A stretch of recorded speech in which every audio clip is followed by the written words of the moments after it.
I have Frub with me, Hello. and this is Yakuza 3, aka Orphan Simulator. At least for a part of the game.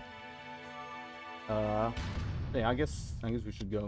We're a bit behind, and there's a lot of downtime in the game. So yeah, 3, 2, 1, go. So I'm not sure how to exactly start. I guess we should start with the story, right? That's probably the best Yeah. place. Do you want to go or do you want me to go? You probably explain it better. Okay, so there's a couple of cutscenes we're going to be getting here that are somewhat flash forwards. They're going to be present time later on, but we're going to go back in time for about a year. But essentially, we're going to find that Kiryu, after the events of Yakuza 2, is now running an orphanage up in Okinawa, like one of the northernmost points of Japan. We get a bunch of scenes. Daigo here, who's the new Tojo chairman, he gets shot by a guy who looks like Kazuma, who is supposed to be dead after the events of Yakuza 1. We'll talk about that later on. And then we also see Kiryu at a hospital, and there's somebody else who's been shot. Again, it will all make sense later. This is Kaoru. It's the last time you'll ever see her again. They write her out the series in this scene. Fun. It's just, they ran out of ideas for her. She's just gone. Kiryu's not allowed a love interest. No, not for more than one game, at least. No. If anybody is important in the series hasn't been killed off, ship them off to America. That's the official plotline. Unless it's Daigo. I mean, Daigo's gone for most of the games anyway. Daigo loves to go missing, as he has in this game. You'll see later on. Back to Daigo. So this is taking place exactly after the end of Yakuza 2 now. We're basically going with Haruka. We are leaving for Okinawa, and we're going to say goodbye to our friends like Yuya here. No one likes Yuya. Yuya's a good boy. He is. That sounded kind of weird, to be honest. Yeah, you guys are At least they fixed his model for the PS3 version. Yeah.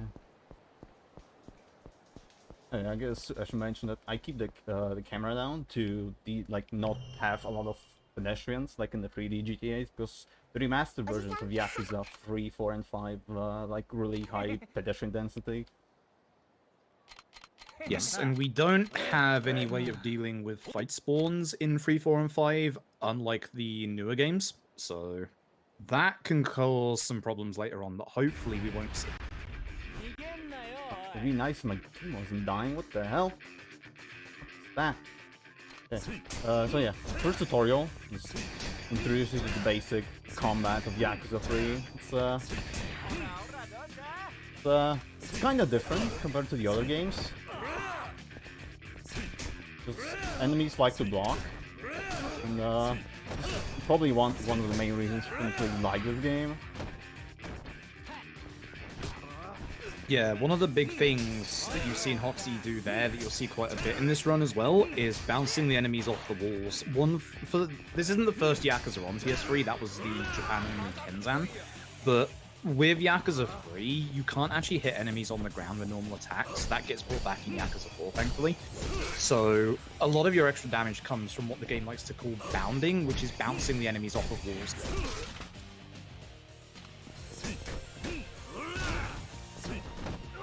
Probably do this combo. We should probably say as well, it might not look it, but in all of this, all the damage that Hoxi's doing with these enemies is carrying over to the end of the fight. So by the time Hoxi gets out of the last tutorial, they will all be on 1 HP. Yeah, which is pretty nice. They're doing hit actions, and this is just beat them now. That's the first tutorial.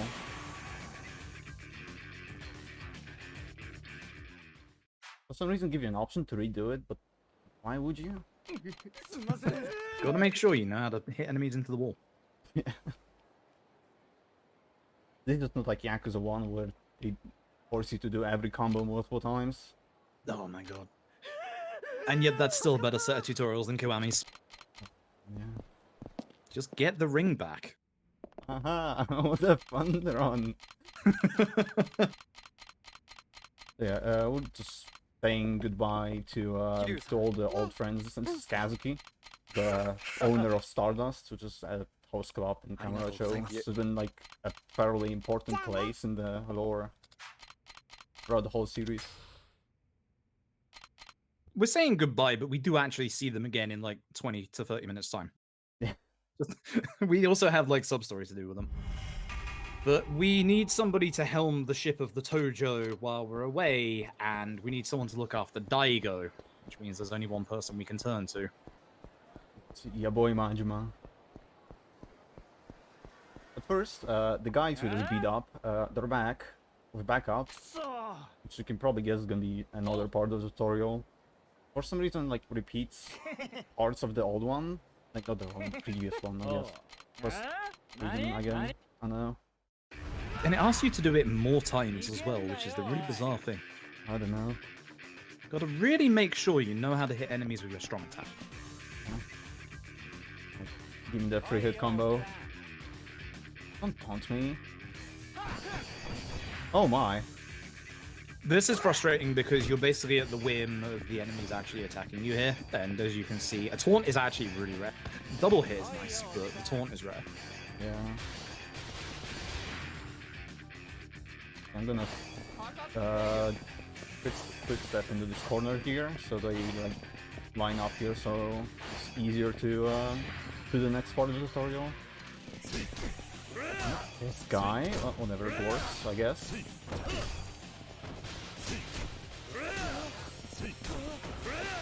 Okay, he went on the ground, understandable, thank you.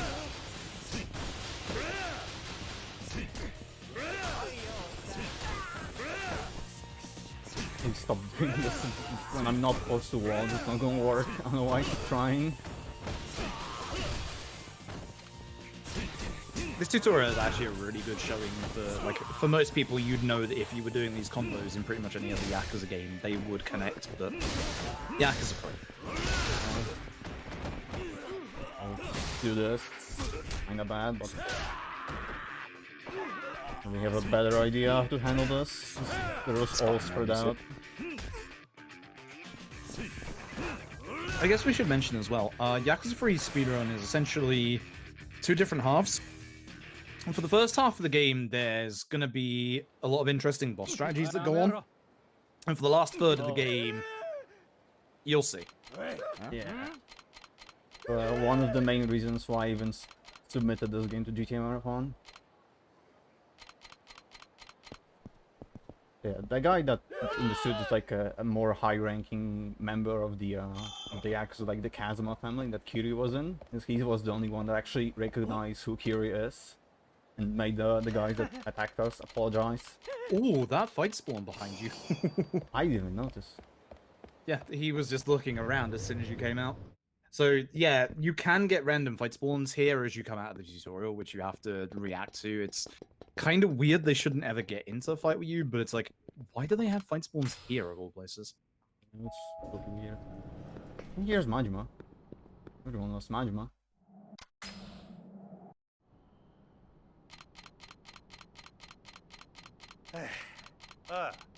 It wouldn't be a Yakuza game if you didn't fight Majima.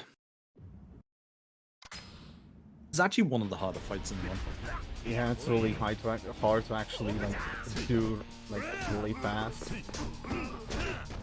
So basically, what you're seeing Hoxi do is you're seeing Hoxi do the 2 light strong combo, which keeps Majima on the floor. But you also see Majima start to get up like that with the purple aura. That is basically almost Majima specific, where he will get up with an attack instead, and as you can see, just interrupt Hoxi from trying to do the combo, which means we can't get Majima down. You technically can avoid every single feel the heat. This is primo Majima right here. You can mostly, theoretically, you can avoid every single feel the heat in this game, but you're gonna see it in this fight. It's really hard to actually avoid. I'm not sure anyone's ever managed to do a run without not getting at least one feel the heat. Maybe Tab. Probably Tap, yeah. No. Just anyone. It's him. There it is. So it's just the feel heats are like special attacks that you do at specific HP thresholds. If you don't have the full heat bar, which is the blue bar under the orange HP bar, you need to spam R2, which is absolutely horrible. Yep. Especially if you're using a DualShock 4, because that's a guarantee to break a DualShock. But that's just a really hard fight. Do this. Ryu Majima.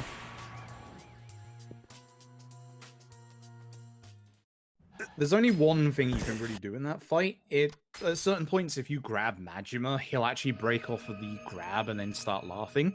So you get a free full combo on him, but at the same time, the second that's up or you knock him to the ground, he just jumps straight back up again. Yeah. I almost can never like get him to actually break out and laugh. It's really weird.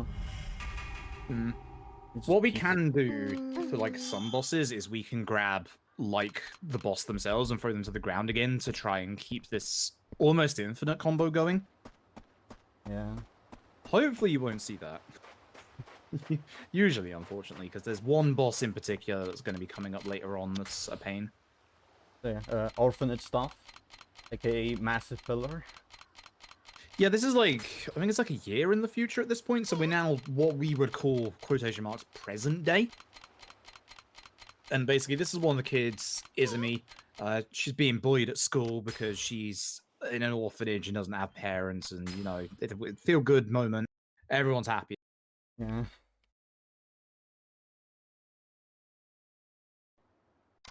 So now just Haruka's telling us that they, I think just like they saw the guys from the RYUDO family, like the local Yakuza family, like spying around the orphanage, something like that. Yes. Okay. I do remember some of the plot. That's good. Yeah, and we're gonna go over there and sort them out.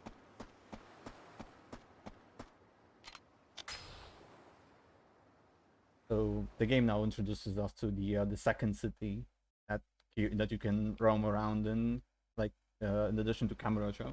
This is downtown Rikyu.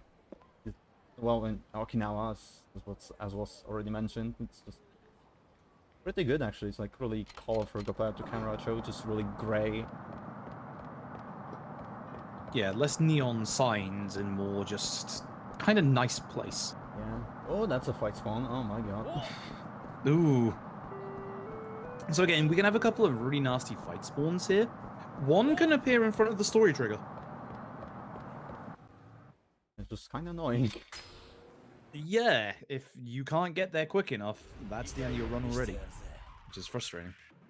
He's Rukia. He's one of the main guys in the RYUDO family. No, he doesn't like us. Not now, anyways. So Hoxi has intentionally put Rukia over here next to the signs because the big damage that you get in this fight is by knocking him into the signs, and then as you saw there, the kick actually knocking the sign into him. It's kind of the same as like bounding, but obviously weapon-based stuff is also pretty good in 3. That's not good. Okay. I don't like how this sign is like completely useless now. Yeah, that's the unfortunate thing about this car.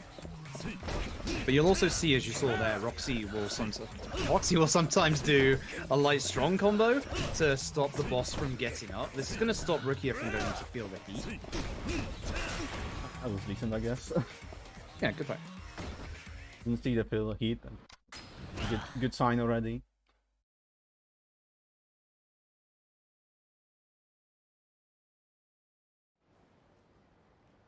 So with this, Rukia gets a bit more respect for Kiryu and decides to introduce him to the boss. And that's Mikio, who's the other big member of the RYUDO family. Yeah. The great feature of the PC port in here is that the traffic is massively loud for absolutely no reason. Kinda annoying. Not like that on PS3 and PS4, just PC port. Speaking of, I guess we should also mention that you'd think that by default, every single Yakuza game would be faster to run on PC. 95% of them are. The two that aren't are Yakuza 3 and Yakuza 4. The remastered versions of Yakuza 3 and 4 on PC actually add a pause prompt to every single cutscene. So it takes about an extra second to get, or an extra like half second to a second to get through every single cutscene. Which over the entire run adds up to about 45 to 50 seconds. Yeah, and the loads are also worse than on PS4, which is impressive, to say the least. Not quite sure how. You walk, you know. Kind of ironic because the ports of Kiwami 2 and 6 are actually really fast for speedruns. Yeah. Yeah, the PC port for 6 saved like 30 minutes, which is crazy. Like, in Yakuza 6's PC port, there's about 8 minutes of loads over the entire game, which is kind of insane. Yeah. And now that's done. Time for more orphanage filler. And includes playing golf. It's gonna be Yes. Praying for good wind. Doesn't have not very good at golf in this game, so that's gonna be hopefully not as hilarious as I want it to be. I'm just gonna give the hot take. Golf is the worst iteration of golf in this series is in this game. Yeah. All mini games and like the remastered version of this anyways are like really weird. Yeah. For absolutely no reason. It's fun when you're trying to go for the platinum trophy, like all achievements, because there's an achievement that requires you to play all mini games and win at them. Yeah, minigame master in this game specifically is really kind of evil. You have to win golf with like a -5, which sounds easy enough. It really isn't. That sounds actually kind of painful. Yeah. You'll see golf real soon, folks, don't worry. Couldn't avoid it even if we wanted to. Yeah, another kid at the orphan is getting bullied for because you know, kids are I don't know how to like say it nicely. I guess I wanna just say like some kids are just little shits. Like yeah. That's like the best way to put it. Thankfully, Taichi's a massive narc and will tell us everything. Classic Taichi. Taichi in the house. So we got a bit of back and forth going on, and basically we're going to go meet a school board member who likes to hang out at the golf course. Try and guess where this is going.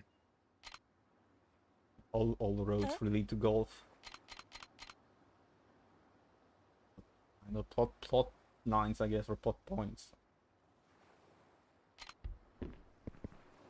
All of a sudden, it's the next day, by the way. Yeah. But yeah, most Yakuza games have some skippable minigames to them. The only skippable minigame that's been consistent over the entire series is unfortunately karaoke. Very unlucky. It's funny that we as speedrunners want unskippable karaoke because of how good the karaoke in this series is, but...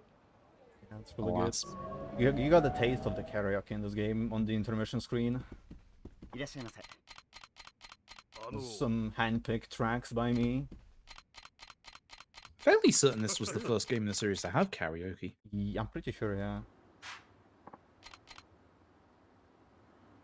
Alright, so we're gonna hope the Hoxi has some good wind here. You can tell the first course. That looks awful. That's not good. At least it's going in a good direction. So, Akasaka here, who's on the school board, he cheats at golf. He will always act the same way every single time, but the nice thing about this minigame is that you do not have to win.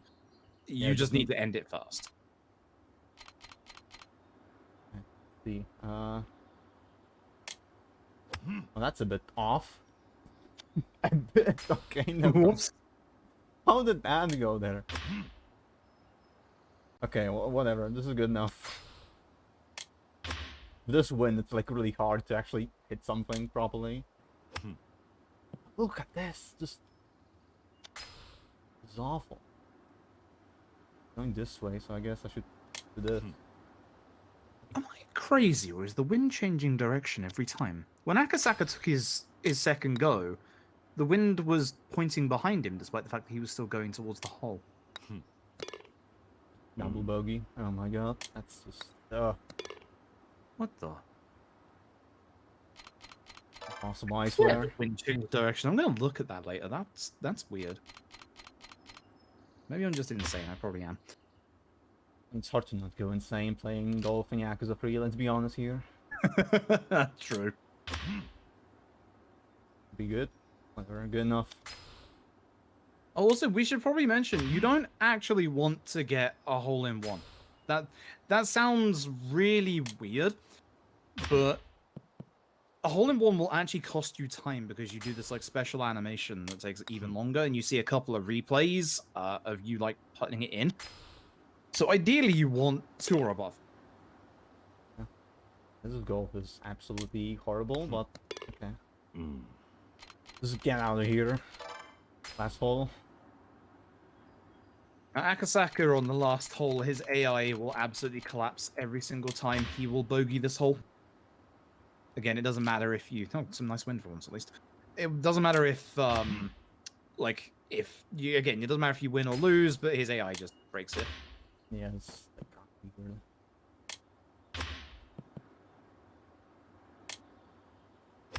Oh, that's a bit off. That's enough. I also still don't know how I'm supposed to read the greens in this game. I don't know either. Doesn't it help that I'm banned at golf overall? It's not just this game. Yeah, same. The only golf I've ever been good at is Mario Golf, and even then, Mario Golf just takes you for a ride. Yeah. Second, because, you know, double bogey and bogey isn't exactly a very good score, but it works. This golf is absolutely slow, but whatever. And the old man acts like he just won the world tournament. Yeah, back to the orphanage. To, you know, tell Shiro that it's gonna be all good. Bully has no leverage over him, like he can't bully him saying that the orphan is gonna be like removed or something, like closed down. Yeah. Even better, we find out that the kid that is bullying Shiro is actually the teacher's kid, and even better, he comes up here and calls Akasaka an old fart. Taichi in the house.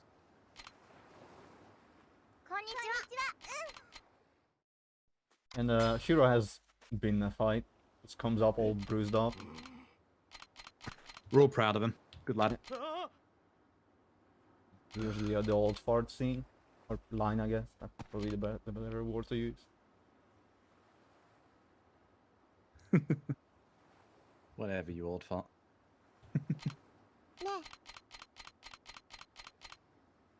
So if you thought... I was going to say, if you thought that was the end of the filler... Oh, baby!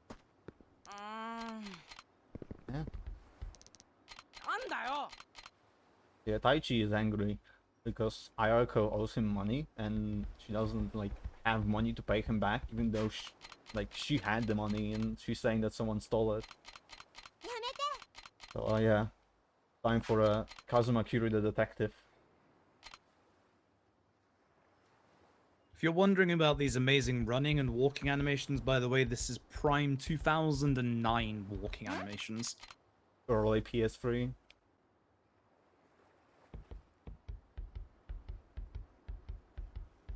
Again, not the first Yakuza game to come out on PS3. That was Kenzan, which is Japan only, but features, interestingly enough, ragdolls.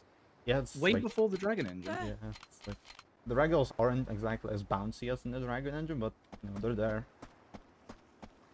All the places, like myself, Hoxi, and Tap decided to do like a Kenzan blind race or semi-blind race for a couple of us, and yeah, it was surprising like how much it held up, but also how badly the game has aged.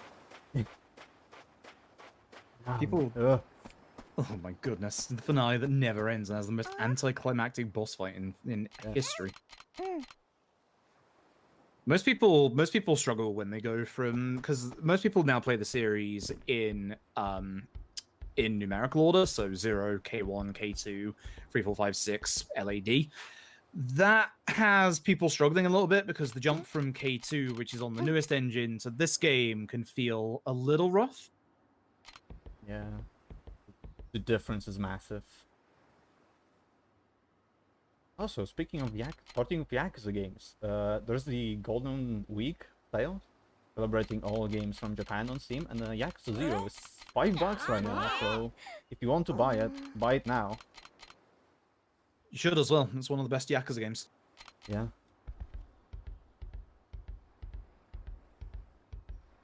So yeah, you probably saw that someone is definitely guilty, no idea who. Oh, it's Eri. Whoops. Whoops. Literally caught in the act. Nations take forever. Like, really? Yeah, there is unfortunately no skipping these or speeding them up. With the PS3 Yakuza games, it's so weird how how the older engines work. So with the older engines, so OG Yakuza 1, OG Yakuza 2, 3, 4, and 5, the only skippable cutscenes are the CG cutscenes. With the Dragon engine, pretty much 95% of all cutscenes are skippable, which is why most of the Dragon Engine games are faster. Some aren't because they're just larger. And which is why Yakuza 5 is 6 hours long. Sub 6 now. Almost, like, okay, but not almost, barely sub 6 for now. It still counts. True, true. That's quite momentous, actually. When we first started doing Yakuza 5 runs, it was around the 6:30 mark, and then Yakuza 5, despite being the longest Yakuza run, actually has some of the most actual speed set to it. Like, Yakuza 5 has a working out of bounds in one actual set piece. Which is actually useful, because Yakuza 0 and Yakuza Kiwami also have out of bounds, but they're useless. Yeah, unfortunately. And we haven't found anything for the Dragon engine or any of the other games, or like the older engine for 3, 4, and 5, sadly. Well, we have for 5, obviously. But we've not found anything workable for 3 and 4. I like how this part of the game is like, it changes the time of day, puts you back in the room, and that just tells you, doesn't tell you what to do. You're just, you know, go on, my son. Yep. Hey, good news! It's time for plot. So yeah, Taiji told us that he spotted the RYUDO guy. The guy was Ricky, of course. Spying around the orphanage. Well, I guess not spying, but just like being around the orphanage. And Kiryu said that he'll deal with it.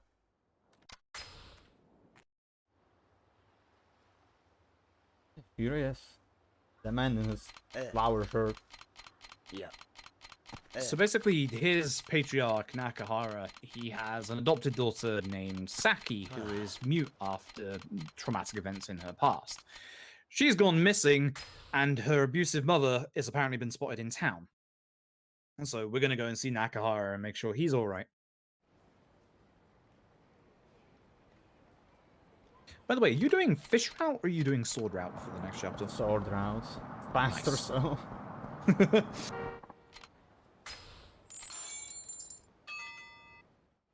Also, it actually like makes the run easier because you shoot more people.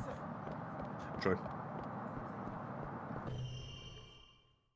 So yeah, the office is well, kinda screwed up because Nakahara is mad because Saki is gone. He can't really do anything about it. I was gonna say, I don't know whose ashes they are, but Nakahara must have been mad. I don't know actually. Yeah.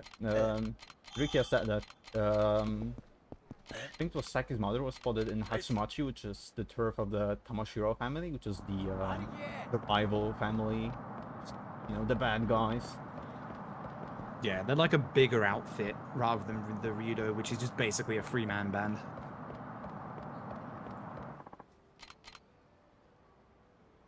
We're now basically going to go up to the north part of town. We're going to meet the old lady again. She's going to tell us to go up. And when we get up there, we're going to find a very useful NPC. Yeah. Let's see, how's the fight spawns in here? Oh, there's one. Yeah, this is the point where Hoxi's going to be watching out very, very carefully for fight spawns. This isn't the worst part of the game for fight spawns, but this is one of those that can get a little nasty. Fight spawns in this game are a little different to some of the other Yakuza games in that you have places where you can get set fight spawns, and the game won't care if you've got one, it will put others down as well. Yeah, the game is brutal. So here's the Tamashiro family guys. He's gonna beat them up.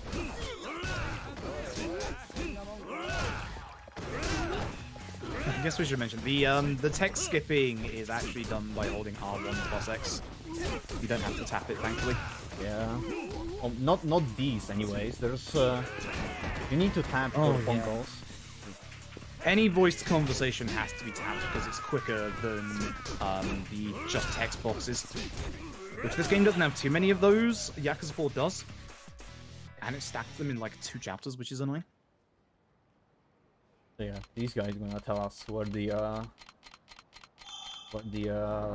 where her mother is. Like I think it was Saki or Saki's mother is. Like that. And there's her sketchbook. I mean Saki's, you know, she's mute, so I guess she likes to draw, to, you know, express herself. We tell Rikia to go get back up because we don't want him to go in with us. And here's Kamiyama, he's our weapons dealer.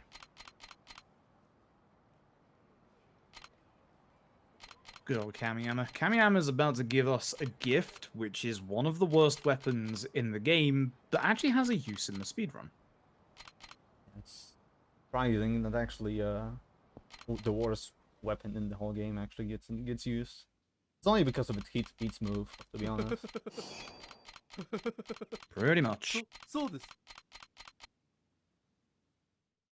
And yeah, I use a DualShock 4.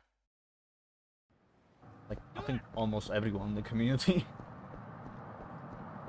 I think so, yeah, because most of us who started playing the Yakuza games started playing them back on the PlayStation when they were exclusive, so it's just easier. That's the way my hands molded to it. Yeah. So this is the Tamashiro family set piece. The first set piece of the game. Can you, like, get up, please? Again, the problem with Yakuza 3 being you can't hit enemies on the ground, so if one guy gets feared, you have to go for either the grab like Hoxi did, or just wait, unfortunately. Really annoying. We will get access to a heat move against enemies on the ground, but we're not getting it just yet, because that can actually make fights slower at the start. Yeah, because you cannot, like, avoid actually using a heat move like you can in the newer Yakuza games. You made a spare save for the later thing, right? For gambling, yeah. Yeah, okay. You need to remember which one it is. I do have a save. Only idiots go into marathons without having a safety save. Definitely not speaking from experience, are you? Nope. Yeah, all QTEs in this place are just X for some reason. I don't know. They run a same button. Yeah, funnily enough, I never actually realized that. As you can see, wow, I haven't seen him throw that in absolutely forever either. So for the most part, we can just avoid most of the fights in here apart from the last one. Yeah, we still get locked in and, you know, gotta find it. The nice thing is this is actually a small room, which again helps with obviously bouncing enemies off the walls and stuff like that. And there's a couple of chairs in here that can be used as nice little weapons. Bounce off, okay. That's weird. I assume it was because of the door. Should have weird. I mean, it works, I guess. Oh yeah, you can kick the enemies when they just hit the ground as well to bounce them off the ground up to 2 times, I believe.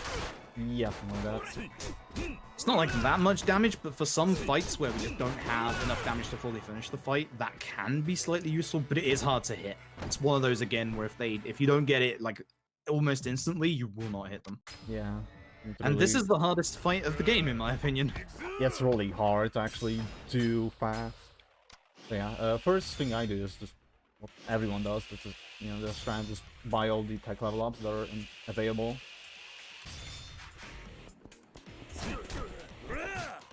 Should just grab him. I don't know why I attacked him. Sorry, I did the same and I'm stupid.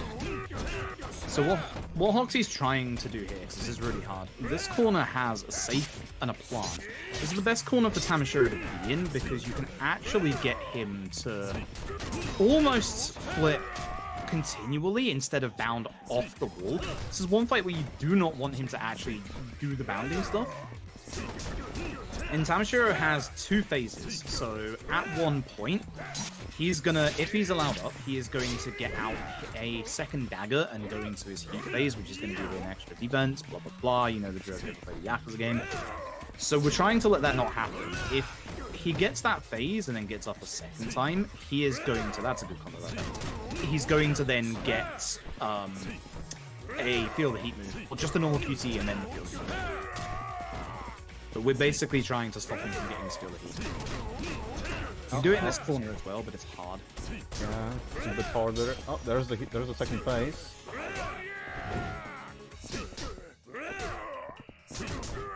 So with the second phase, you can't grab Tamashiro because he will break out of it because of his heat mode.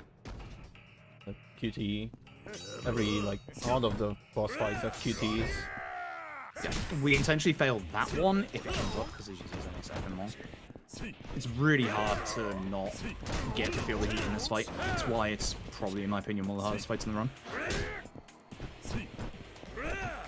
Buddy. I'm actually low in health. Do I have anything behind them? I do, okay. This is really not going well. I'm sure being a butt today. No. So you're seeing why Yakuza 3 is infamous for guarding enemies. With Tamashiro, you can do... I can't even remember what the combo is. I think you can do like 3 light attacks, and then he'll always like counter. Yeah. Oh, so you feel a heat. Feel the heat is nice though if you have to hit it here, because again you'll do a massive amount of damage to him and then reset his position to try and keep him on the ground again. Okay.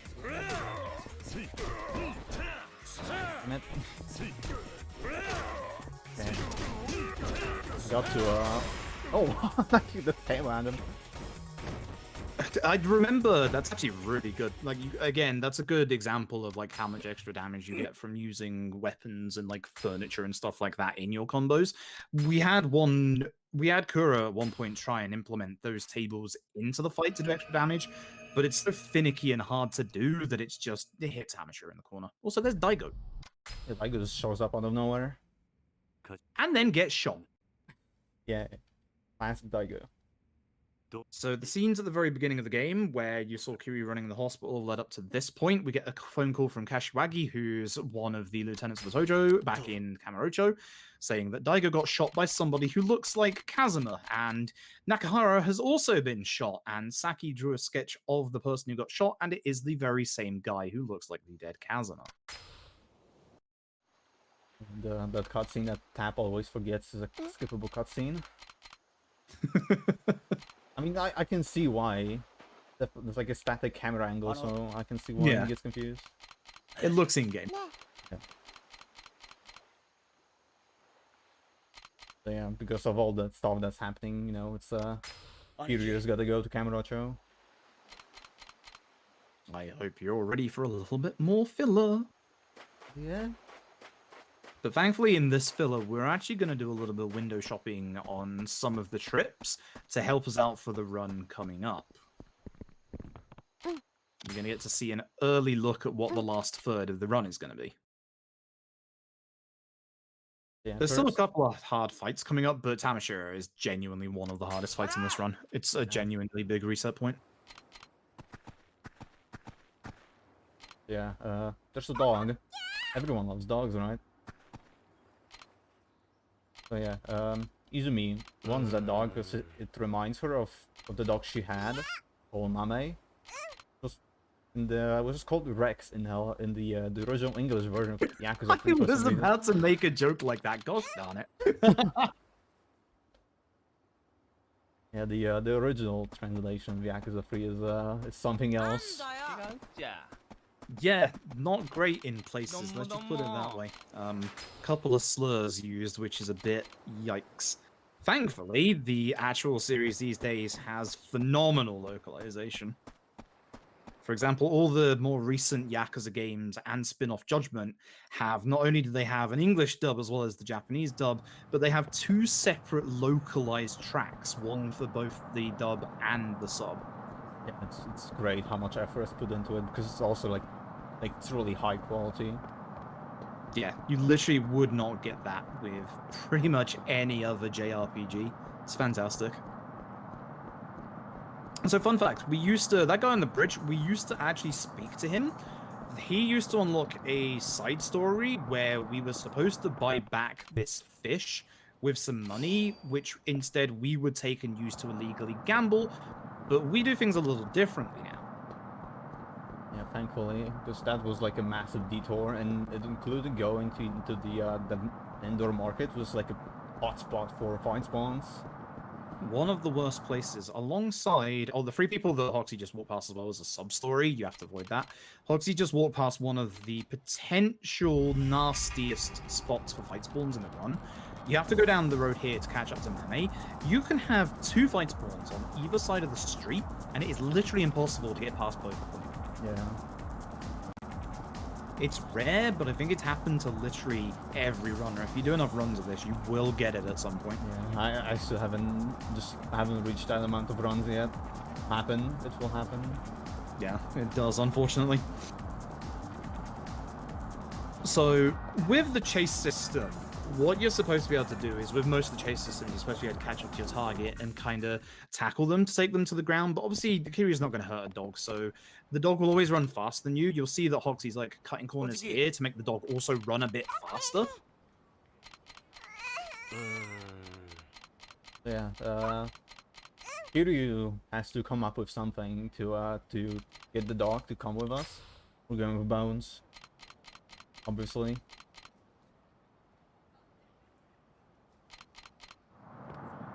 So this was something that was found by Tap, and basically you get 4 choices of items. 3 of those items are actually available in the game. The 4th item, Bones, is not. That's why we're picking it, because this is going to cycle through the options faster. And the locker key that Hockey just picked up is one for a shotgun, the Expulsion S12, which is one of the strongest guns in the game. And yeah, in this segment, if you select Bones, you can just go out and back in into the same store to have the game count as going to the two different stores. He somehow forgets that you literally just spoke to him like not 5 minutes ago. He has short-term memory. It happens. Yeah. You're supposed to technically go to the other store that's on the other side of the town, but thankfully the same one works. Yeah, we're back. We report that we failed at our duty. We didn't find anything. We're gonna take Bones again, even though we just went for Bones and found nothing. Kiryu basically says at this point, well, that's completely worthless. Why would I go again? And thankfully that just skips up the process of the next part. Yeah. Now Mikio tells Kiryu to just go walk around, you know, and to go forwards in the story, you need to refresh the map, and that will go to the Mahjong parlor. It's sad that we do not play Mahjong. It's a shame. That makes me sad. Yeah, Mahjong is good. We're waiting for a required Mahjong in a Yakuza speedrun. Some people wonder why we don't use the taxi at this point. The taxi doesn't refresh the map. Plus, it's actually slower because, as you saw there, the Mahjong parlor just dumps you out inside the trigger for the next cutscene. Mm-hmm. And these guys that attacked Mikio are guys from the Tamashiro family, which were mad because the dog was guarding a store that belonged to its owner or something like that. Correctly? Yep. Yeah, and then the dog saves the day. Everyone saves the day. Mikio says he's going to make a doghouse for the dog, and the dog just randomly decides to come back with us. Cool, sure. That's how it works, right? Yeah. Its guard duty is done. It's time to go live with some kids at the orphanage. Yeah, this is the love part of the filler. Mitsuo here has a crush on Riona. It was gonna be a bit weird, to say the least.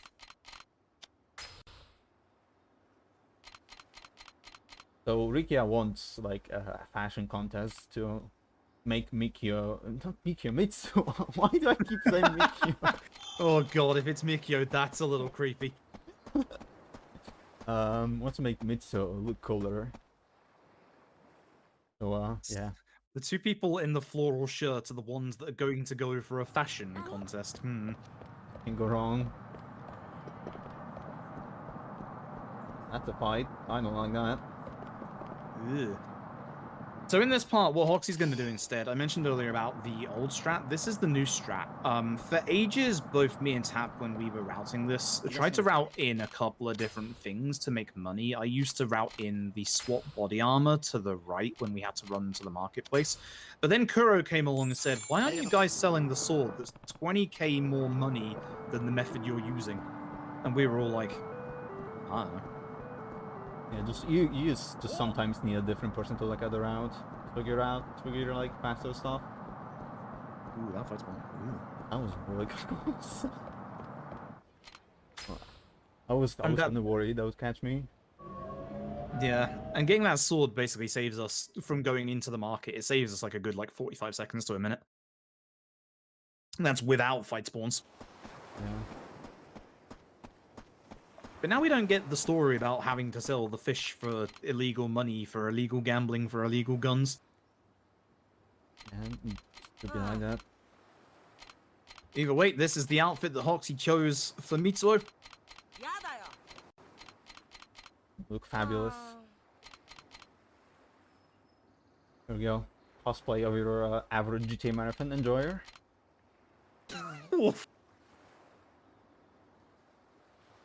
Looking stylish, and Rihanna turning down because you look kind of like a turn clown. down someone who looks like that. They brought that shirt back for Kiryu as a Dead Souls pre-order incentive. The epitome of fashion. That just the pre-order stuff for the wait, right? Okay, I kind of forgot where I was going. Just dumps you with no marker. Yeah, that's the one I always keep forgetting every so often, because you have to actually leave and it's quite far out. Yeah, I guess we could mention how just over the top the marketing in the West was for this series back in the early 2010s. The only word to sum it up is sex. Yeah, and patriotism when it comes to Dead Souls. Yeah, the Dead Souls pre-order pack was listed as a 4th of July pack because it had one character with no shirt on, but basically the Gatling gun rings on them. Kiryu in an America shirt with literally, and I'm not kidding you with the marketing here, a picture of the American flag flying behind him with a bald eagle on the screen. The peak of advertising. For a Japanese game. Japanese zombie game at that, taking place in Japan. Yeah. Wow. That guy back then was wild. Yeah, it really was. That's the reason why a lot of people didn't give what a rude car. That's the reason why Sega, a lot of people didn't give Yakuza a chance in the past, and probably one of the reasons why Yakuza is available for GTAMarathon today is because their initial sales pitch was kind of, hey, this is Japanese GTA, and a lot of people ran with that when, as you've seen, this is the wholesome orphanage raising simulator. We're just shooting people on the side. Don't worry about it.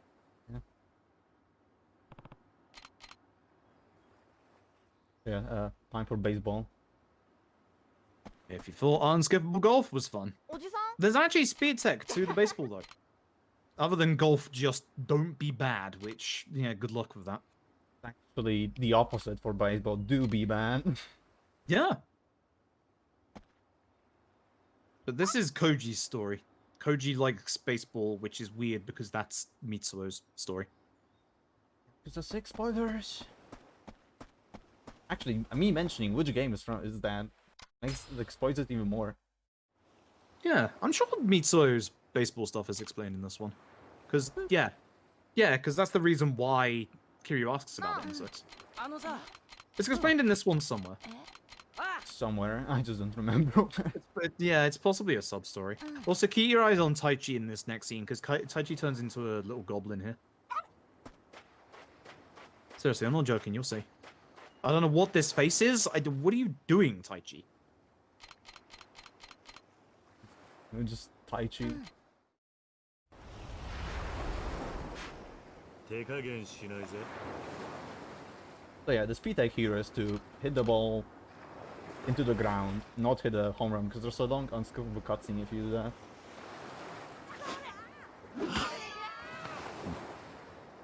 So basically you can save like, I think it's up to like 45 seconds here. You see how like the cutscene is skipping like almost instantly. It's only like half a second at most. If you accidentally hit this, you get like a 2 to 3 second cutscene and there's 10 balls. You can't strike out. You have to hit the balls, which is why basically by looking away and intentionally hitting it either very early or very late just makes it so that it skips it. Yeah, it's pretty nice.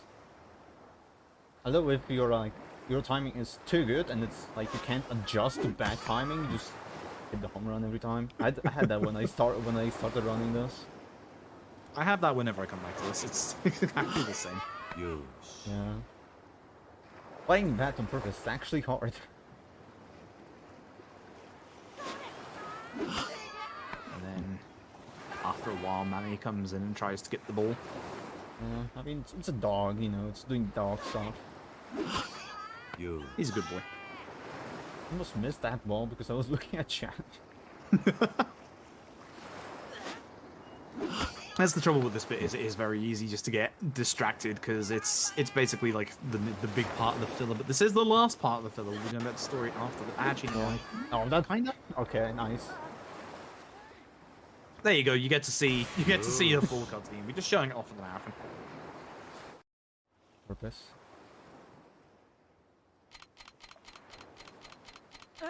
Yakuza is like GTA but with no guns. Or you might want to wait an hour on that one. Maybe not even an hour. Oh yeah, because we got the new guns, haven't we? Yeah. It's not exactly You'll see. new. In fact, wait about 20 minutes at most, probably like 10 minutes. I don't know. Not on everything. Thinking emoji. So you actually need a math PhD for the amount of bullets you're going to be using in this run. Not even joking. Yeah. Tap has intricately like routed out how many bullets you need for each section. You'll see. You will see. I'm not doing that. My brain is too small to actually count all that. Listen, I did accounting in university for 4 years, and even that number play is too hard for me.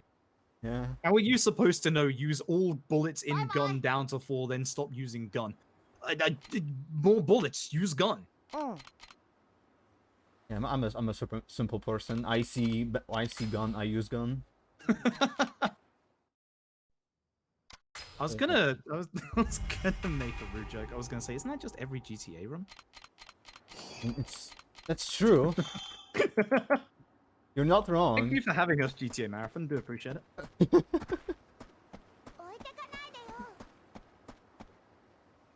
Oh yeah, Hoxi had to stick to the side of the wall there. When you're with Haruka there's a specific sub-story that's actually not in the original Western version of Yakuza 3 that will get triggered there when you're only with Haruka. But thankfully, every other sub-story in this part is now missing. So it's weird. Too bad the fights won't also here, because this is the worst place for them. Yeah, this is the market run we were talking about earlier. Thankfully, you don't have to do this too much, but it is a little nasty. Thankfully, you can go down that little alleyway there. There is no fight spawn down that alley, and then Hoxi just has to let Haruka go do some shopping, which is literally just this. Yeah, I can go forwards and go backwards, and Haruka is done. It's the fastest shopping I've ever seen. I wish I could shop that fast. I have problems choosing which flavor of chips I want. Every time I go to a shop. The fight okay, it's not. I think there's at least 3, if not 4 fight spawns here. You can get like 1 at the inside entrance, 1 to the left of the entrance, 1 to the right of the entrance, and then also 1 just outside on the road, I think. That's a fight. Yeah, one of the reasons why this place is just really nasty. Totally horrible. Wow, that was a fight spawn. Look how close he got. Oh, yeah, actually, that's a good point. You see the fight spawn in the cutscene. That's another thing about the older games. Cutscenes don't despawn fight spawns. They will be there after cutscenes. Yeah, thankfully, this cutscene moves me, because it's Mac. Mac! The best. Yeah, this is a tutorial for revelations, like special events that can happen that lets you move, like, learn moves. Not move, learn. English is hard. Unfortunately, we won't be doing any of those moves because they're just slow. But enjoy Revelation. Yeah, this is a... we need to do this one, so enjoy it.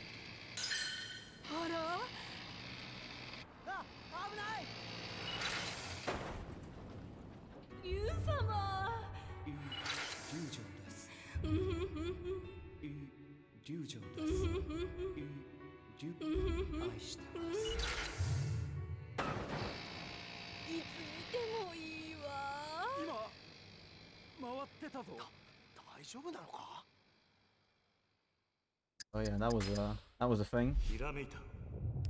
And Kiryu learned how to do flips from me. That's how it works, right? You see an older woman do a front flip on a scooter, and you learn how to do flips, I guess. Yup. Also, before the action begins, I've got an emergency I've got to go take care of real quick. Okay. Bye. Yeah, this funk was just Tai Chi telling us that we're if we have time, we can go play hide and seek with them at the orphanage. No, we don't have time. And that hide and seek is like really weird because Tai Chi somehow gets on the roof of the orphanage. I don't know how he got there, but he did. He did. Tai Chi has special powers. So this is the last time we actually are in Rikyū for a bit actually. So we're just gonna open these the lockers using the keys I collected.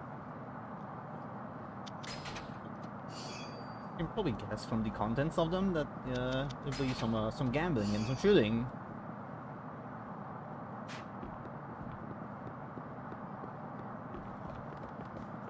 Now we're just gonna taxi to the station and go to Cambridge. Time to actually finish the orphanage simulator for now, anyways.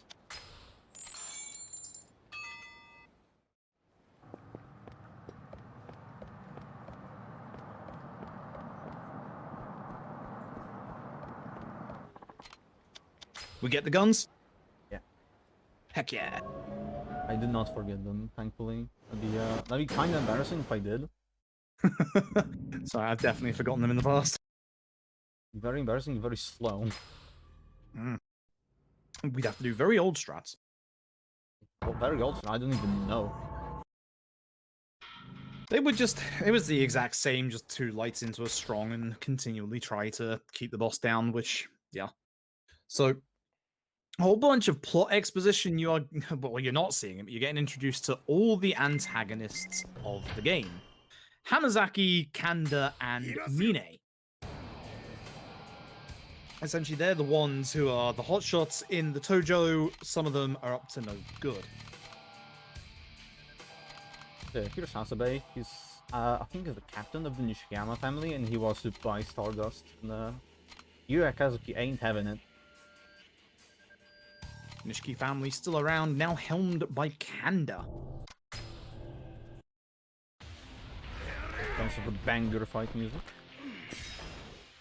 Things I do. The first thing I do is get double finishing blow and equip my my weapons. And instead of just going for Hasabe first, just gonna take down the minions because it's gonna be annoying.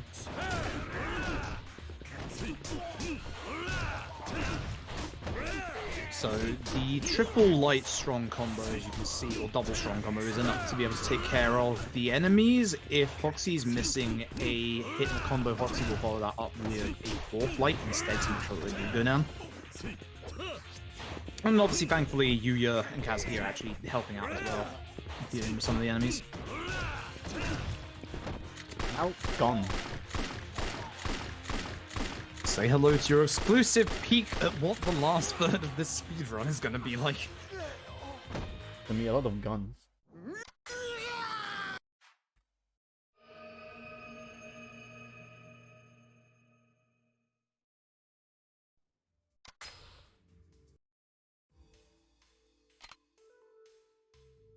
It is a strange melee weapon, that is true.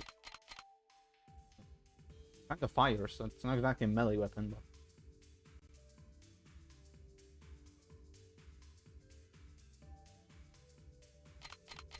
Yeah, it's just all the plot stuff now. Yep, basically we're going to get a phone call from Kashiwagi that he wants to meet us, and ironically enough, we're in Tokyo already. The police are out in force for reasons, and we have to avoid them and run around Kamurocho in a specific direction. Thankfully, we're going to make a little bit of a detour on the way. And I always keep forgetting that there's no dialogue here after the cutscene. I always hold like R1 and X. I think there's extra dialogue. Then just get control immediately. Usually there is, yeah. But yeah, it doesn't look like it if you look at the minimap, but you have to go on a very, very specific route. There's quite a few roads here that are blocked off. The route that we're going that's going to take the detour is actually the correct route to go anyway, but we're going to be going south to the Popo to pick up a specific locker key. And then we're, the reason why we're giving guidance, especially in ways, because the game just, guides us to a fight. Yep, this chapter is pretty much only a boss fight. It's the shortest chapter. Actually, no. No, chapter 11 is shorter. Yeah. For how many filler chapters there are, there's like 3 chapters that are massively short. This one, 9? Yeah, I guess. Yeah, that's the magic one, isn't it? 9 this is one... gambling. Oh, police. I guess if you took out the gambling, that'd be pretty short as well. So this chapter 6, 9, and 11. Yeah. I mean, you just get 3 chapters that just have literally everything inside of it. Yeah. This is, in my opinion, the worst fight in the entire run. I hate this fight. It's Metric awful. Passion. Even with the shotgun, it's kind of annoying. Here's Albert Wesker. Let's go. Or a cosplayer. I don't know, get lost on the way to a Resident Evil fan gathering or something. Andre Richardson. See him again later. Unfortunately, Kiryu loves to not shoot him here and instead shoot one of the ads, which is very annoying and not useful. Like, you'll see him lock onto, like, not Wesker, and he will just turn 180 degrees and shoot someone behind him. Thankfully, with the explosion, how strong it is, you can take care of it. You can see from his first combo that he can actually stun you, which is the most annoying thing in the world. And this guy likes to pick up fights, so, he thinks he's Kiryu. That fight was okay. It was a good fight. Yeah, I played the role safe, didn't like not miss any shots, because if you miss any shots, just ignore him, because you need to finish out Richardson yourself. Yeah, if you miss any shots, you're basically in field heat range. And here's a mystery man. I wonder who that is. Never seen it before. Yeah, no idea. Clearly the same part of the organization of the people who just attacked us. Yeah, definitely. Yeah, this is a tutorial for just chases. Yeah, the second... Well, actually, no, it's the first... It's still the first one, but this is the one we were talking about earlier, where you have to actually attack the target. The nice thing is, you don't actually have to attack our definitely mysterious person that definitely isn't Mac. Yeah, just need to hit him once. And much like earlier, Hoxi's cutting corners just to make sure that they go faster. You can see how much faster they go when Hoxi's in front of them. Yeah, the Rombo bend is kind of insane. Yeah, that's that. The man in black says that it's Mac. Like, I wonder what's Mac, like, or how it's Mac. Definitely would not notice that before. Mac's off on his quest to find the perfect photo and also discovers hentai on the way. Good luck. There's a genuine plot point. He does actually figure out what hentai is at some point. Yeah, it's that time of storytelling we play these games for. So Hoxi's doing something very, very important here. This isn't a sub-story, but when we want to do it, the game acts like it is. Hoxi is opening up the weapon shop. You can probably guess why from what we were saying earlier. Yeah, I'm gonna sell the Shadow Blade I got for 290,000 yen. Yeah, could actually talk to the guy. That'd be nice. Glad you remembered. I keep forgetting. No, it's always in the back of the mind. Don't forget to sell the Shadow Blade. Yeah, money's important. Also, we're going to be getting one final locker key here, which is going to be for the other Blackjack amulet. Do not play darts. Or do.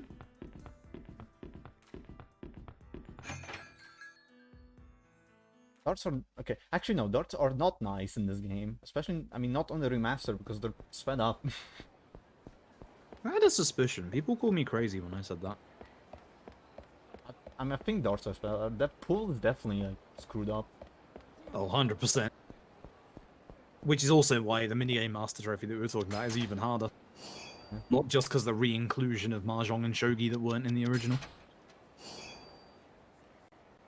So, yeah, blasting through everything is nice, but it only works on easy. On harder difficulties, the guns don't do enough damage. On harder difficulty, it's Tiger Drop time, baby. I'm like Yakuza QM. Trying to drop everything.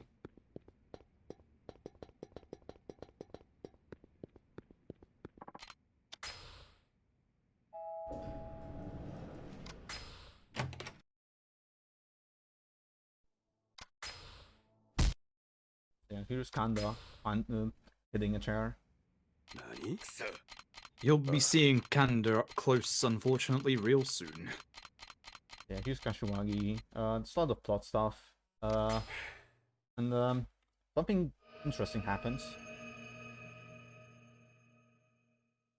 So, Kiryu and Kashiwagi have a lovely dinner date, and unfortunately, at some point, Kiryu spills wine all over his jacket, which the police mistake as blood. Definitely isn't blood. Kiryu could just take off his jacket because his shirt is the exact same color, but decides to keep wearing the thing that he could take off that's the only thing covered in blood. Kiryu, please. Kiryu isn't exactly outsmart. At times at least. Just take it off and fold it up in your arms, dude. That's... But we need a way to tutorialize the second different style of chase where you're now being chased by the police. And this is one of the places where playing the remastered version in the speedrun is actually worse for you because there are, as Hoxi said earlier, way more NPC spawns. And if they hit you, you will bounce off them. And that will be basically a guaranteed catch from the police, which will cause you to lose time. Yeah. Even if you don't get caught by the police, you still lose time. You slow down. Also, fun fact, the camera change stuff in here, even though you can use the camera to look behind you with R1, does not despawn civilians in this section. Wait, you can't look behind? I actually didn't know that. Yeah, I believe it's R1. It's R1 or R1. You're supposed to be able to look behind to see how close the police are, but it's like, what? Oh no. Oh no! Yup. It happens a lot, unfortunately. I usually don't get caught here, but both times I did this game and the marathon have been caught. Just marathon luck, I guess. Speaking of marathon luck, I'm looking forward to Blackjack. Yeah. And a great mess. Yeah, we've been hyping it up a while. For those who don't know, this run has a 33% chance to just die.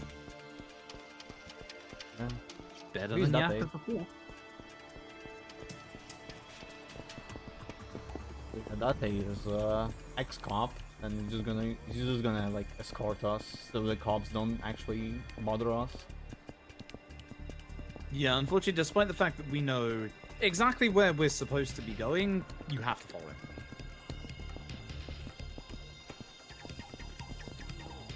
And pushing him is actually really difficult. Reason, because you can't push him forward. Yeah, it's the same with all of the pushing segments in this, although this one's got the worst part of if you get too close to a policeman, that's it. You will go back to the beginning of this. Well, yeah, no, actually, you just get scolded by Date. Really? Yeah, that's Yakuza 4, that game overs you. Ah. Yakuza 4 is a very fun speed game. Eight minutes of walking around Kamurocho. Thank you, RGG Studio. I mean, it's better than 15 minutes of hunting and 15 minutes of the ghost world. That is true, yeah.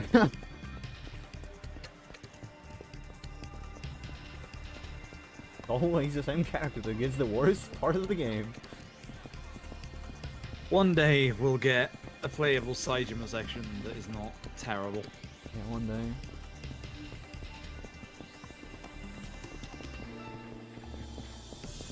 I guess we should also mention, as you saw there, Date's pathing has to be very precise. If he goes off his path, he'll turn around and he'll do it slowly. Yes, we did say hunting. We're not joking. Like a forced 20-minute chapter with introduction to hunting in Yakuza 5. All we want to do is get hugged by a bear. Well, not us. Yeah, that's true.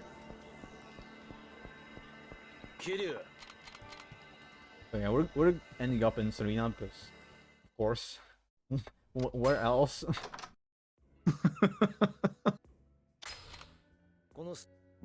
Yeah, this is that to just explain all the main bad guys story now.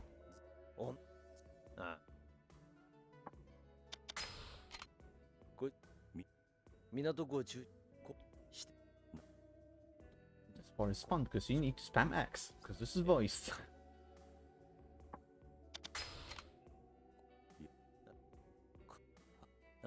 But yeah, basically, Mine is kind of indebted to Kanda in a way, but Mine is also the smarter, richer one. This is Hamazaki, who you'll never see.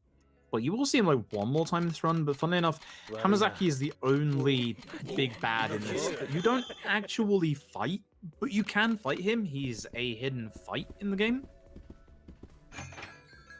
I never actually got to the part. It's mostly because it's locked behind the IVR, IFR, Oh VFR, yeah. Virtual Fire. Yeah, sure, Virtual Fire.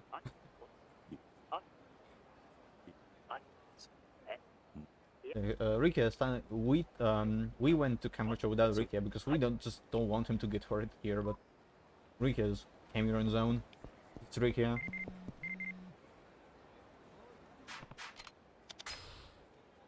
I just need to go find him because he has no clue where he is. So the fun fact about this part is the correct answer is always the bottom option, except for Taichi, because Taichi just like, hey, pick me up some manga and like, Taichi, run a speedrun. Dude. Taichi spawning 10 million people in front of us. Look at this. Taichi not in the house. At least there was no fight spawn in the crowd. Thankfully, like, sometimes you can get a fight spawn in the crowd, unfortunately. But this time, no. It's really hard, obviously, with that point to see it. But yeah, you can end up going to every single option if you pick the wrong options. But again, the correct answer is always the bottom option. I think that's mostly because most of Yakuza 3's confirmation options are the bottom options, not all the time. Oh no! Oh, I got stuck on the wall. No. That's the first optional fight. It's another example of a bad fight spawn. And really hard to actually dodge it. If that was one of... Okay, we should also talk about... In fights, you've got normal enemies like this, and then you've also got larger lads. You'll see one of the larger lads blocking the way in the next set piece. If the fight spawn on the street is a larger lad, they actually run slower, so it's a little easier to get away from them. But that was a normal guy who runs at, like, full speed. Yeah. I think there's also, like, ridge guys that are on super fast, or was it Yakuza 5? I don't remember. So, Yakuza 5's fight spawns are evil anyway. That's a story for another day. Yeah, Rikiak also that he saw some Yakuza trying to take away a lady, so, you know, he's gonna throw up the knight in shining armor. Save the day. Oh, forgot, I actually... Yeah. This is also one of those times where running the remaster is a little slower than the original Western version, because this conversation, which is a sub-story here, was taken out again of the original Western version. But the remastered version like runs at 60 FPS and has so much faster load times that it's not worth running the original version over the remastered version. Yeah.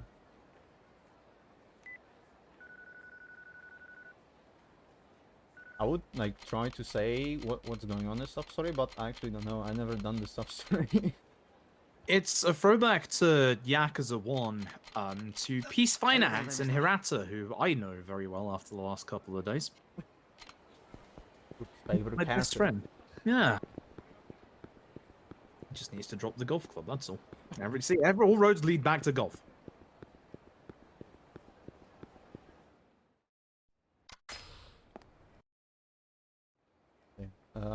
Those are the guys that are trying to take away the women. The woman, not women. Their English is hard. It is. I have feet? I do have feet. Okay, so this guy is meeting this tree. Let's screw this guy. Fun strat, he has 2 HP bars and that just gets him down to like a third.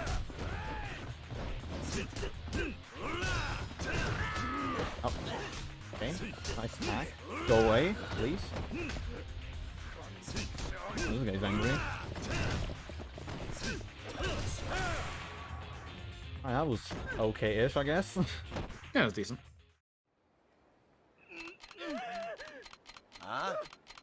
Pretty important to come out of this fight with full heat, so you can use a heat move immediately at the start of the next fight. I'd rather not waste stamina, you know, for safety. So the guys were part of the Nishikama family, and they told us that Kanda is at a love hotel. So we're going there with Rukia, and because the love hotel is only for pairs, you can probably guess where that is going. That cutscene's something else.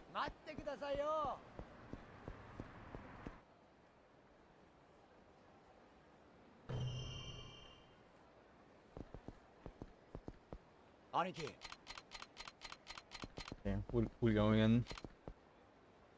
Time to beat up Kanda.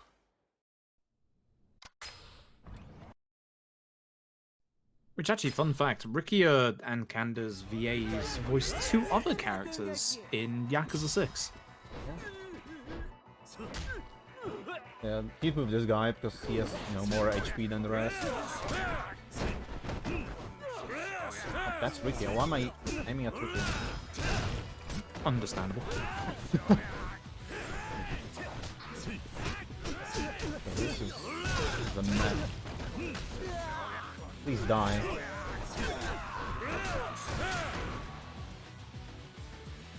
So this is the Love Hotel set piece, I guess, and Kanda is hiding in the at floors 6, 4, and 7.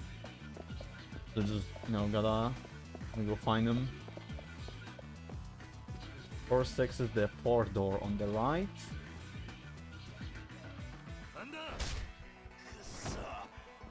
If I go to the wrong door, I'm gonna be embarrassed because I haven't written down my notes. So it's gonna be fun. That happens. I always worry about the last one, every time. I did not equip my stuff. Oh, that's not going to end well. So, if you remember we were saying earlier, Kamiyama's given us the extendable staff, which is one of the worst weapons in the game, like damage-wise. But here you can take care of the sofa guys blocking the way in one heat action.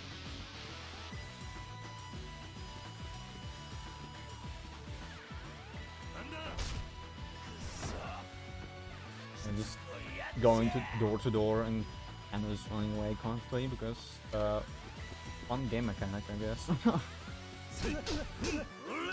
Thankfully, he's always in the same place every single time. It's not random. Yeah. Imagine if it was random. Oh my god. Ugh. That would be awful. Yeah.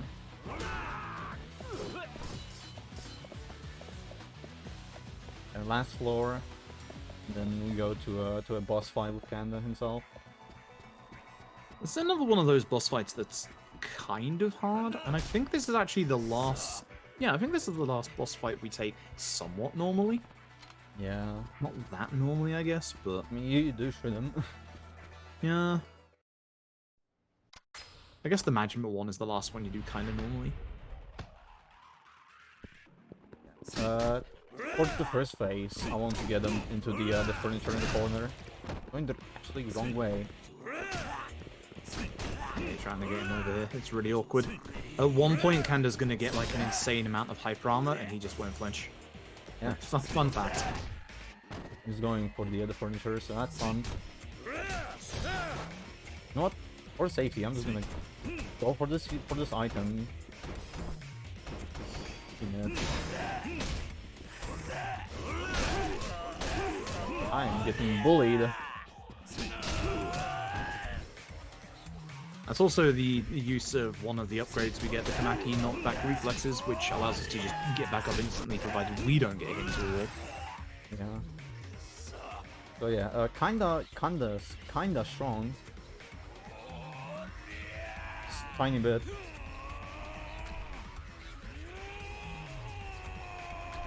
This is a really hard fight to do consistently. Yeah.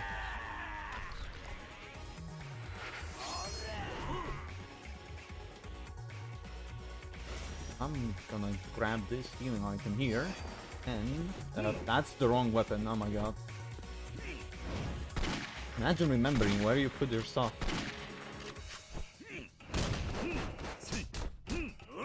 Again, Salt will probably need like grab second ring. Well, I shot really early. Yeah, there we go.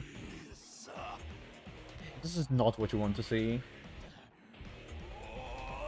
I might be crazy. I swear I saw the first shotgun shot in this. Oh, maybe? I think I'm just crazy. I wasn't actually looking. Yeah, I only saw like a massive HP bar. Like I thought it was still the same after, well, like at the second one, which is interesting. But yeah, you can see the hoxi couldn't jump up immediately when hit there, but thankfully with the second one. Oh, nice.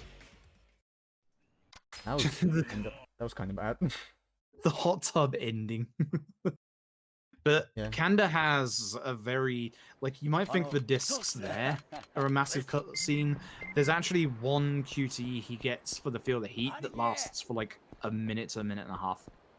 God, I actually never seen that. That's the the cough humping on the bed. Oh, that. Yeah.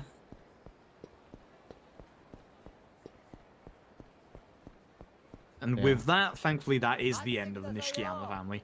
No one else decided to take up the mantle for it after this. Yeah. Now it's just take Rikyu out to dinner. And it's actually very important that you split the bill with him, because if you don't, just spend all your money. We need that money. We got guns to get. There's more important stuff than Rikyu's dinner. Yeah. You can get a couple of nice little scenes of Ricky here, a couple of trophies or achievements as well if you take him for a night on the town. Yeah. But we're speedrunning, so that's not going to happen. So go away, Rikyu. We love you, Ricky, but nah.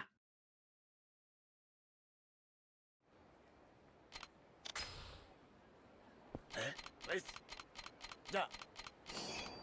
think he gives us a top since Infinity, which is nice. Yeah.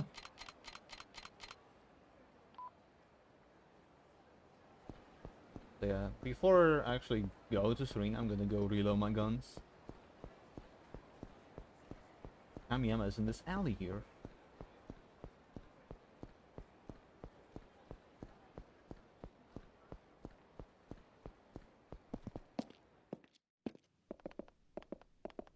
O genki desu ka? Eh?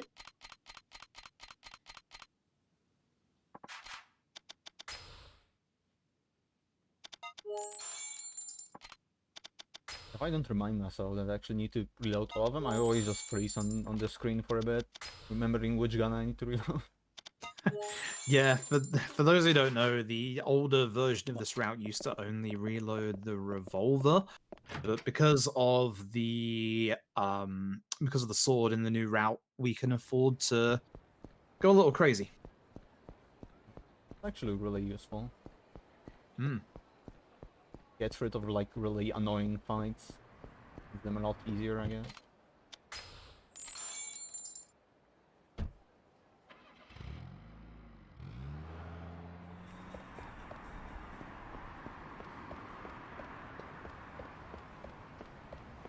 And before you actually get to finish the chapter, there's an introduction to like a side console, like a side series of missions, called the Honest Living Association, or like the Hitman missions. Like, there's guys that want to destroy the Honest Living Association. It's like a group that helps ex-Yakuza get back into the civilian life. And I don't know, apparently that's bad. It's a good way casually to make a bunch of money, but obviously we are doing that a different way. Yeah. This cutscene's like super long. Yeah, it is. And then obviously it's going to dump us kind of close to Nakamichi Street, so we have to run back, and then we have the problem of potential fight spawns as well.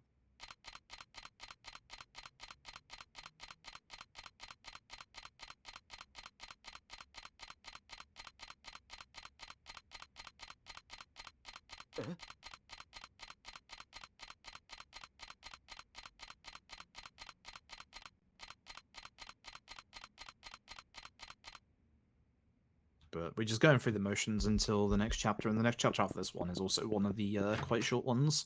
Yeah, just one boss fight, that's it. Yeah.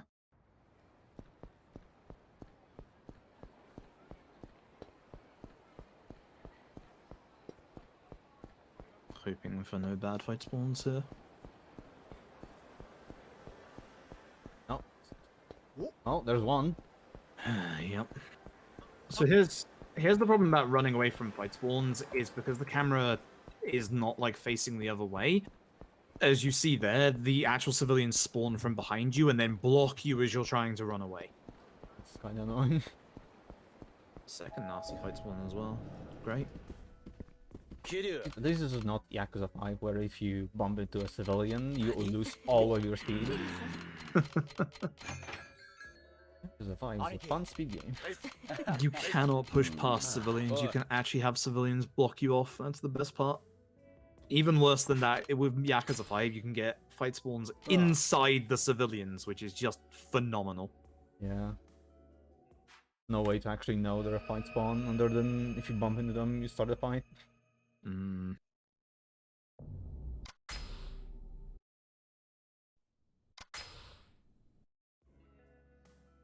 Yeah, the plot here is that Majima is in on the on like a whole deal, that like a result deal, and then the military bit was Majima also in that too? I actually don't remember. That like kind of much together because I play this game on PS3, so I get the bad localization. Yeah, so the localization originally back on the PS3 had the two different events as like almost like the same thing when they're completely different. So basically, how do we sum this up? There is Kiryu's orphanage. The plot of land is prime real estate where one group wants to turn it into a military base and the other group wants to turn it into a resort hotel. Kiryu doesn't want either to happen because obviously he'd have to shut down the orphanage. The deed to the land has been stolen by the Kazuma lookalike who shot Nakahara and Daigo earlier in the game. And we know that Majima is somehow involved, so it's time to go see our boy Majima again.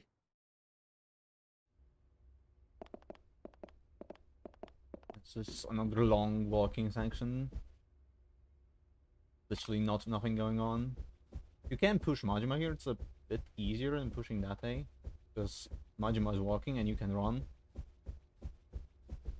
It's one of those bits where when he's going between the pillar like that, you have to be a bit careful because you can push him backwards as well as forwards. Or to the side. Yup. And much like the other NPCs in the game, Majima gets to a fixed point and goes, ah, I have to go the other way and go on my actual path.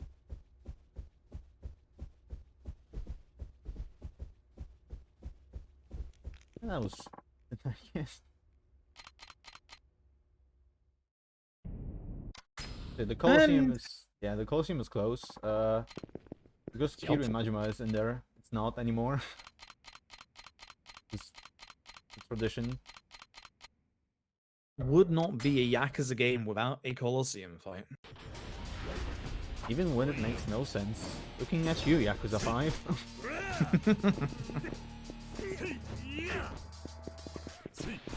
So once again, this is much like the Majima fight from earlier. It's exactly the same where he and only he has a move where he'll get up.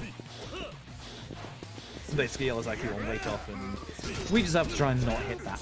The trouble is, this fight is worse than the one earlier because at one point, Majima's going to start jumping around like crazy. We're hopefully going to avoid that, but it's hard to do. Thankfully, we did reload the shotguns earlier, so at some point, Hoxi knows to just get out shotgun and start blasting. But we have to get Majima's HP down before that, otherwise we're seeing that field of heat, which we don't want to see. There should be enough.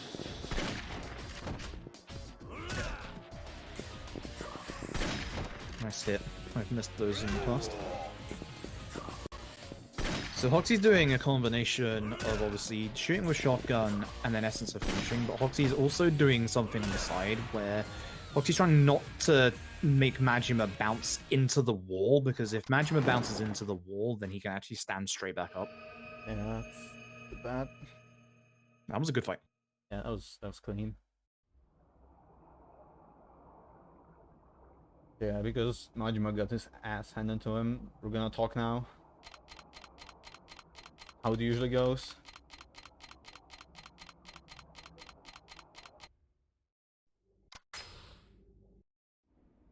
Here's the florist. He's the big informant guy in the series.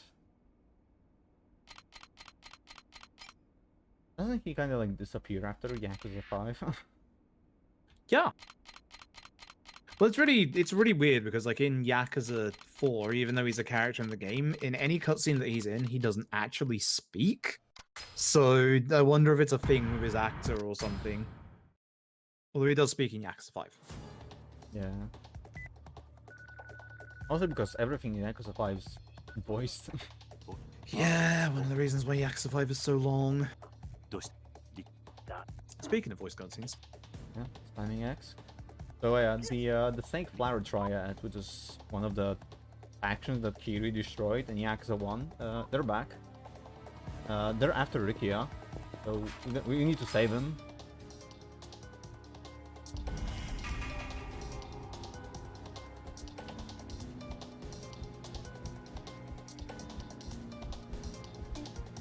This one is kinda awkward because of the camera angle. Yeah, Nishino's telling us that the Colosseum is open. Thanks, Nishino. Yeah, again, really don't want to do the Colosseum in this game, but it's better than some. But this chapter, from this point on, is basically one giant set piece.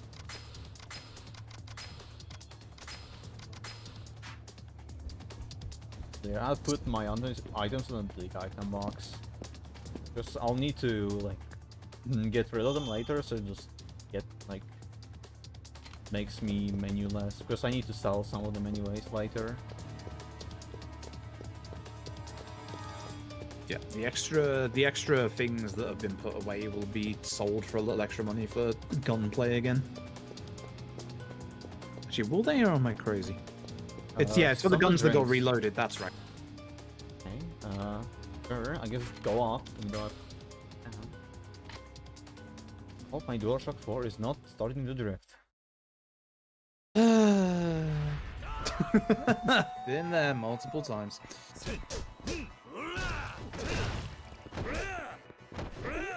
So basically, pretty much every Yakuza game has a Kamurocho set piece. This is the one for free.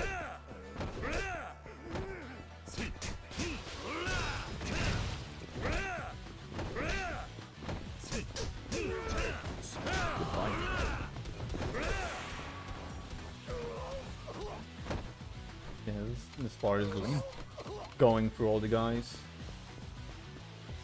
That was very clean. Hoxi had good usage of the weapons around the arena again. So obviously, as we were saying earlier, knocking them into like the signs or the bike, etc. Hoxi's also going to be getting both guns here. So the nice thing is you can actually get both guns in the next fight, provided, as you can see, you just throw one ahead of you at the time. Yeah, in this part you just need to like take away like a whole HP bar of the officer. I wonder who that is. I have no idea, chat. Try and figure out which one of these guys is the leading officer. Don't know. Too hard to tell, honestly. Yeah, this part is fun because Kiryu aims at the minions. Yep. This is one of the useful things about being able to bring in both guns. It's a little hard to see the gun, and also, as Kiryu just did there, in the Yakuza series, Kiryu is kind of infamous with the whole... He'll go for a weapon rather than the guy, and also vice versa. Yeah.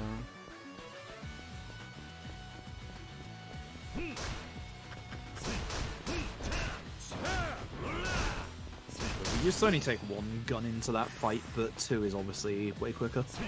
It's quite nice. You don't need to worry about your heat. Like doing a heat action by accident. Yeah, that's true, because obviously you want your heat for that part there, but we get through that guy with a bike really quickly, instead of having to, like, keep the staff on hand. Even if you miss a couple of hits in your combo here, the free light double strong will always kill. It's always the strong ones that basically take care of the gun guys because they have less HP. And much like before, Hoxi's going to be throwing both guns into the arena here. Because the actual officer, fighting him is kind of a pain because he has, like, quite a high dodge rate. And also guards, because Yakuza are free. Yeah.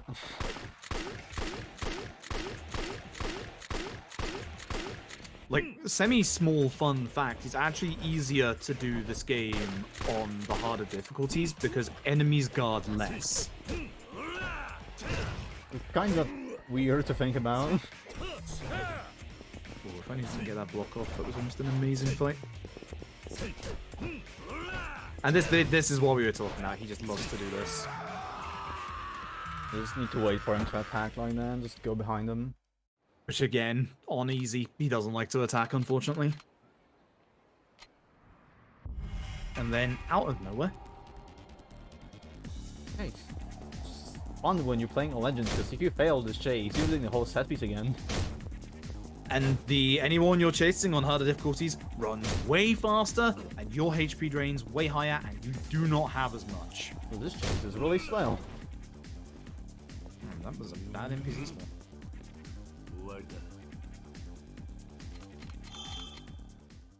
Yeah. Continuing the set piece. Run past everyone. Get hit in the back. Okay, that also works. It's really like dodge. Again, it's not exactly that good in the PC version because the quick step in the PC version is like really weak for some reason. Though on PS4, it's like you can do laps around enemies on PS4. I think the PC version is more in line with it. So if I remember rightly, for some reason the PS4 you ice skate. Yeah, like weird. Definitely not bad. It's just you have to get used to it.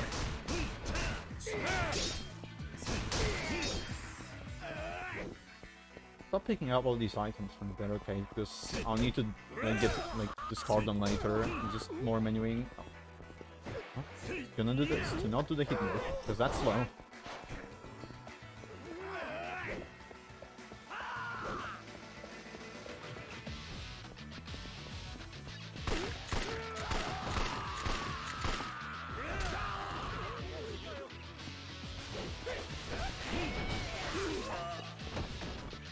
Okay, that's nice. Go away from me.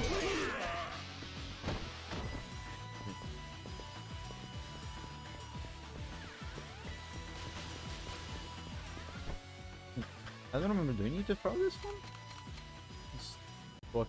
Well, I guess. Actually, that kind of screwed me over when I think about it. You need one full pistol, yes. Okay. There was one, thankfully.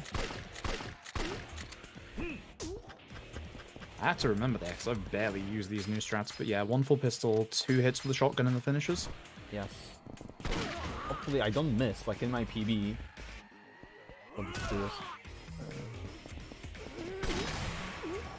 For those who don't know as well, that using the essence of finisher when you have a weapon is really weird. You can actually end up not doing it and shooting by accident if you're not holding forward. Yeah, really bad if you do that. And here's Alcalon. Gonna get owned by weapons.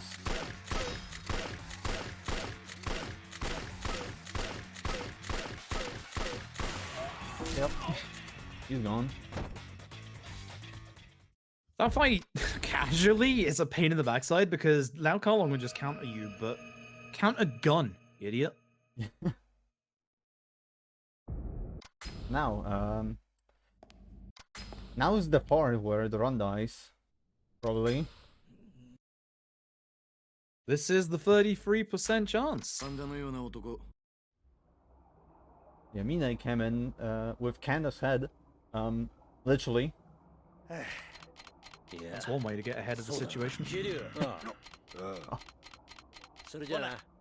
Why did you invite me again? I mean, I fully expected that these jokes would happen. Part of the held off charm. this So for plot reasons, we're going to be sending Rikia back home, but we're also going to introduce Rikia to gambling. Yeah, he's gonna watch as we play very legit blackjack. Now, this is the reason why we have safety saves for marathons, is because basically if you can end up losing here. What Hoxi's going to do, Hoxi has to do, it's like 10 rounds of blackjack, and in the blackjack, in between turn 6 to, I believe it's 12, no, 11, you can get, or what you want to get is you want to get high rate blackjack, but you do not want to get high rate blackjack on turn 6 Oh or no! after 10. That's a You're good start. kidding! You also don't want to see this. You can survive with one blackjack. It's okay. So, yeah, we do not want to see the dealer ever do that again. But when the high stakes can't come in the first 5, if it comes on number 6, you can't reuse the gambling item. The gambling item basically lets you win 5 in a row, unless the dealer gets blackjack, as you saw, which is incredibly unlucky. Didn't turn up on number 6, which is good.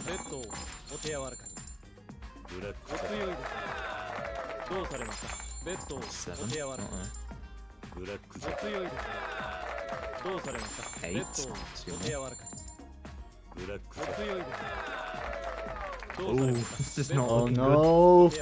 Oh. It's over. Oh. You can try manually. I guess.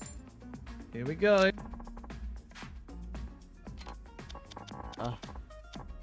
That's a Hit. stab. Bust. Oh, that's that. Reload, save this.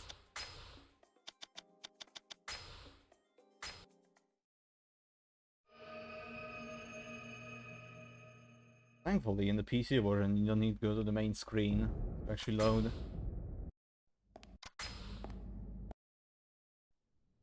On PS4, you need to go all the way to the title screen to load the save game. Yeah. All the PC versions have that as an option, which is really nice. Actually makes Yakuza 6 even faster. Yeah.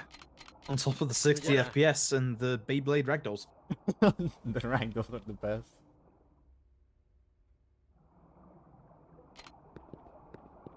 Nothing that spices you run up than seeing a man Beyblade.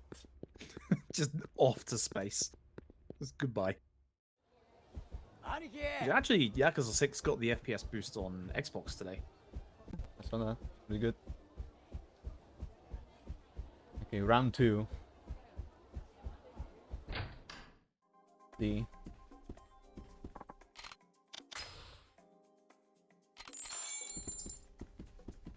I've been really lucky in PB attempts, but not very lucky in marathon runs. How it is with this game. It's always the way. It's always the one run that really matters in trying not to go overtime. Yeah.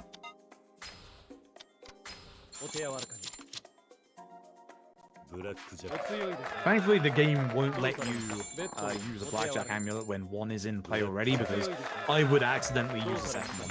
Absolutely. Yeah, it's same to the same. Counting is hard, as you'll find at the end of this run.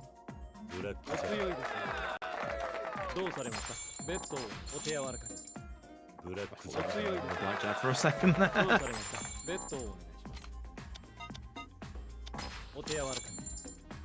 Okay, not 6, thankfully.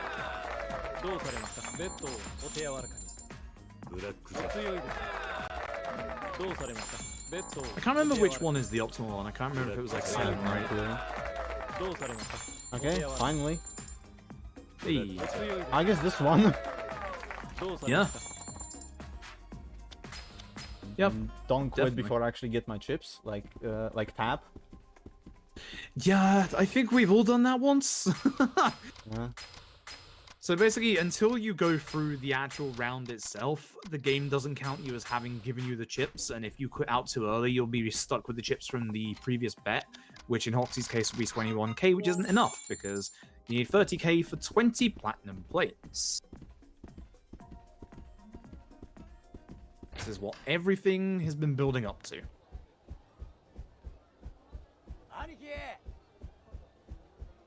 And Gale asking the good question, when's Royal Flush? May need to ask Josh. Look at it.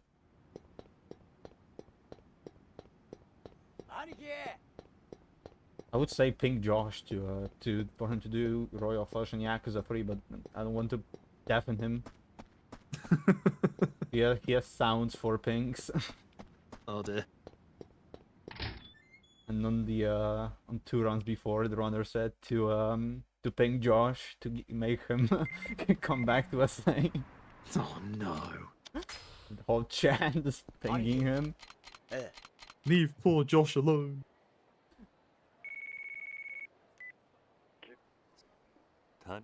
Alright, story-wise, we like to call this one the plot dump, because literally you're about to get 30 minutes of plot dump. Thankfully not in the speedrun. This is Solid Snake. That's Solid Snake's assistant next to Daigo.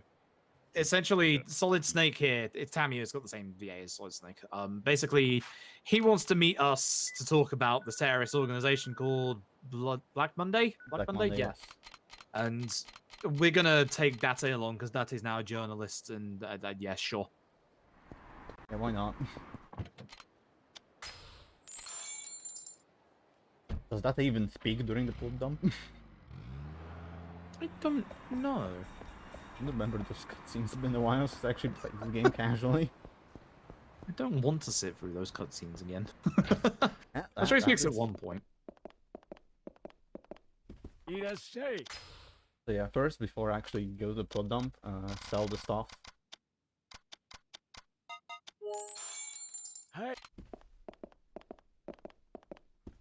It's like that platinum nail you got from that one fight.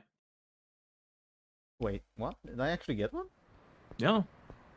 Not plate, just a nail. Oh. Just a normal nail.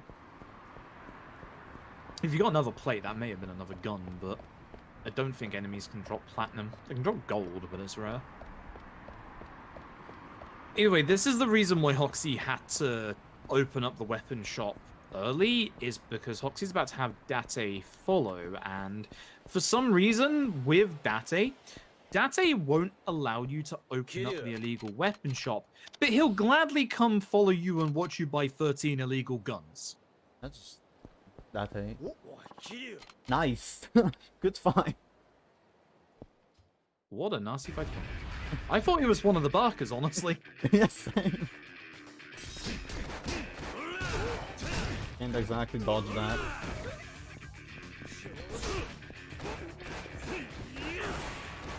And that second guy was like like mess. He just didn't want to get up. Hey, 3K.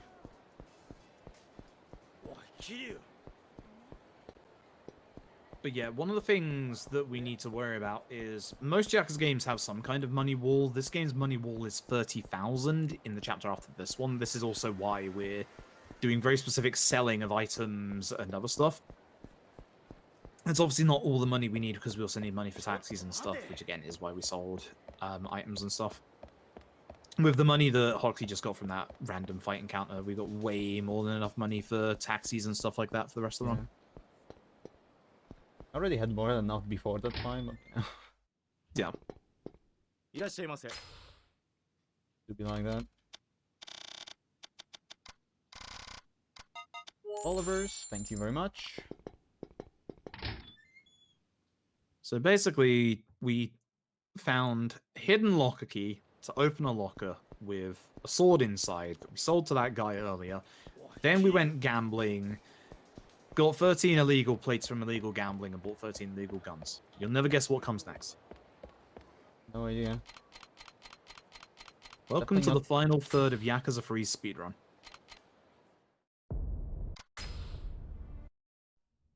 It's time to become GTA.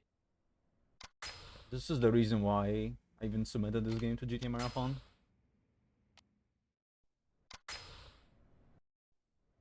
So this is the 30 minutes of plot exposition dump. I'm fairly certain all the cutscenes together add up to 30 minutes.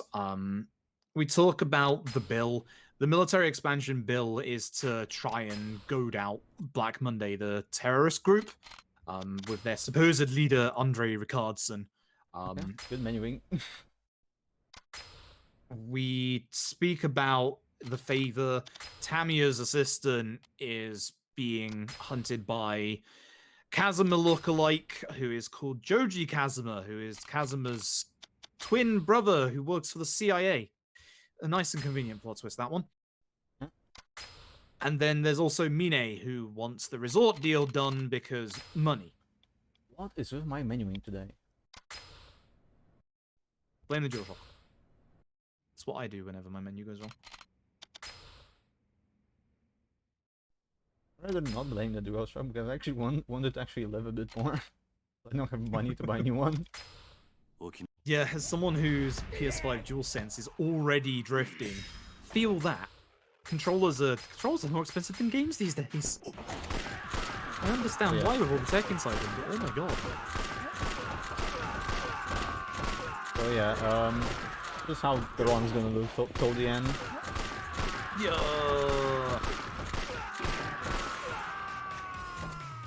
Get used to hearing the screams. And Majima comes along in a pink truck and saves the day. Just Majima things. Where did he even get that from? He probably just had it around still from when they were building Kamurocho Hills.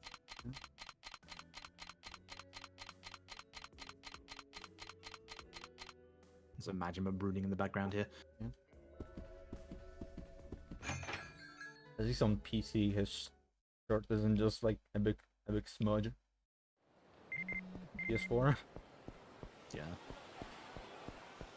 Which is really weird because the PC versions of Yakuza 4 and 5 have higher model quality than any other version of Yakuza 4 and 5. For some reason, the PC versions of 4 and 5 remaster, like, they massively upscale the res of the models to even higher than some of the Dragon Engine games. Yeah. They I look remem- phenomenal, but also out of place. Yeah, I remember us getting really what's the good word, like excited over Kido having high res textures when Yep. the first parts first came out. Yep.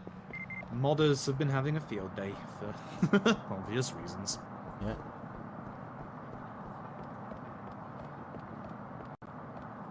So we're back in Okinawa, and more importantly, we're back to filler. We need to go and see Toma, the secretary. He is going to be in a meeting for about 2 days. Cool meeting. So it is a time course for more character fill. Gotta remind you that these kids are still here. the orphanage isn't gone. Not yet, anyways. And Nakahara's out of the hospital. A little worse for wear, but still alive.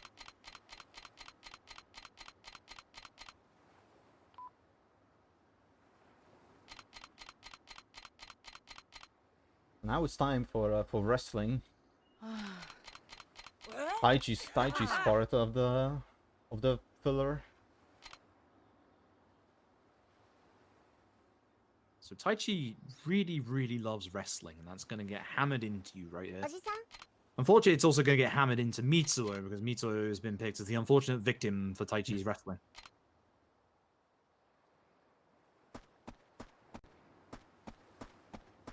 And I'm gonna be angry at Ricky because he's gonna be an asshole.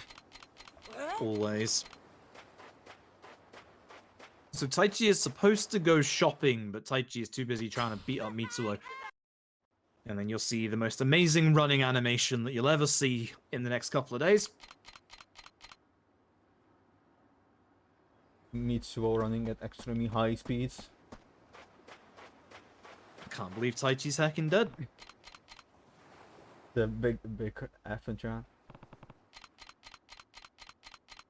So Taichi basically passed out. The doctor thinks that it might be asthma, which means that Taichi's days of wrestling are over.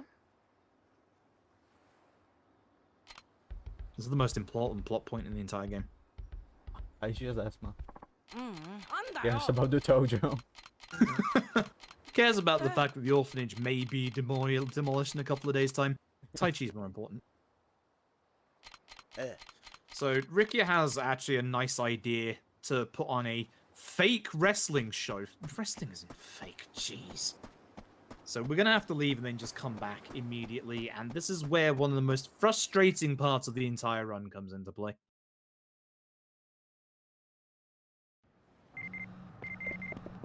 I'm just gonna go and downtown and wait for Ricky to text me that it's ready and go back. It's like super fast when it comes to setting a whole ring up. Yeah. Lee. So we thankfully have been given a wrestling mask, and we have to fight a man who some call an absolute god of wrestling, some call a shame to the Yakuza, but we like to call him Ricky Mask. Don't just call him an asshole. He destroys speedruns, we don't like him. So everything that you're about to see is scripted. You are supposed to do certain moves at certain times. Here's the thing that's not scripted. Ricky. So he'll always like break out of that one and then, oh boy, here we go. So you're supposed to do 2 throws, a drop kick while running, which he will guard if you don't hit him when he's getting up, which is frustrating. And also, yeah, he has iframes, so if you don't get it at the right time, then here comes the problem. Get knocked down on purpose. Wow, you actually got the good combo. I'm mad. I'm actually mad. So there's only one combo that Ricky does that actually knocks you to the ground, and if he does the other one, he doesn't knock you to the ground. Then you have to do this heat action, which, by the way, you can't do heat actions if Ricky is attacking you, which that's a problem because he's really hyper aggro in the last part as well. You can literally lose like 30 seconds to 45 seconds here just because Ricky Mask decides to be a butt. Yeah, I remember you losing sub to 20 because Ricky was an ass. That was months ago, and I'm still mad.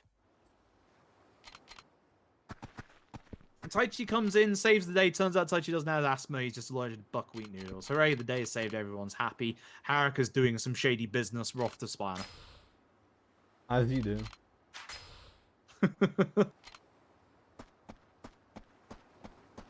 Never mind, he got all okay. Everybody mad.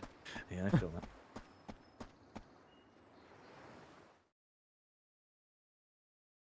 But yeah, this is this is just the fillery part. There's one more after this. It just takes a little bit of time, unfortunately. Yeah. One. Forgetting which one.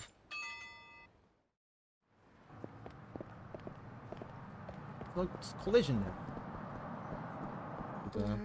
The I think this is like the world this famous is one of- Spinal bench.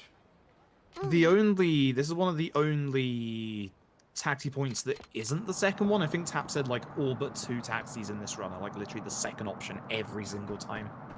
Usually with most Yakuza runs, you have to remember like 20 different taxis, but here it's literally just most of them are the second one. Yeah, it also Not helps. this one. It helps that Yakuza 3 has like 3 taxi destinations per map. Yeah. It's nice in the newer games where you can go literally anywhere, but at times it's kind of nice that the most important taxis are in the right places in this game. There's wrestling in sub-stories as well. There's a wrestling sub-story in Yakuza 5. Is there? Yes. Yeah, you actually become Dragon Mask again. Oh yeah. Anyway, Haruka's is some shady business, so... No. Once again. Spying her. Yeah, once again, Hoxi avoided that sub-story along the road.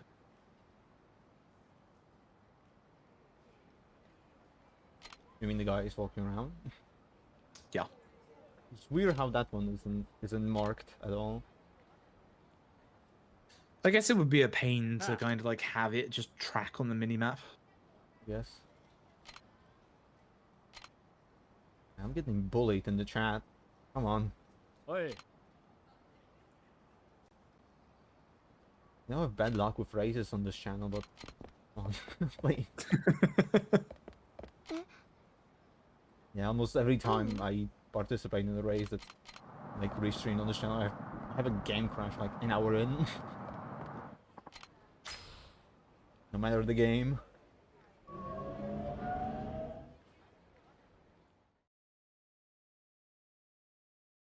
Anyways, back to the orphanage. Haruka got some money, so he bought some expensive, or more expensive food than normal. I guess all Kira that can do, like, can prepare us like instant noodles.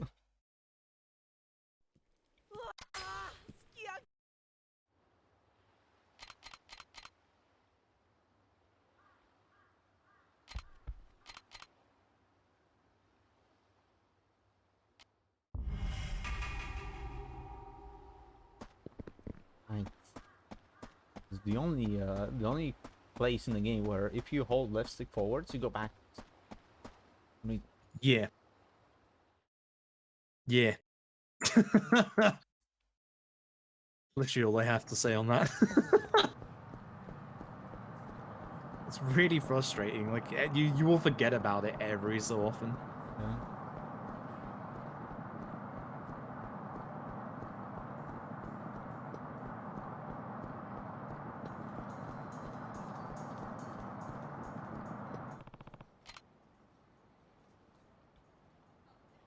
Yeah, these two guys are suspicious men. We learn later they're just card hoarders, so Haruka's selling fake credit cards. We knew she was up to some shady business. Yeah. And because and the reason why she's actually bothering with this, like she overheard Riki and Mikio talking about their like being behind on rent and like overall just paying for the place, and she thought it's for the orphanage, but it's for the Yakuza office.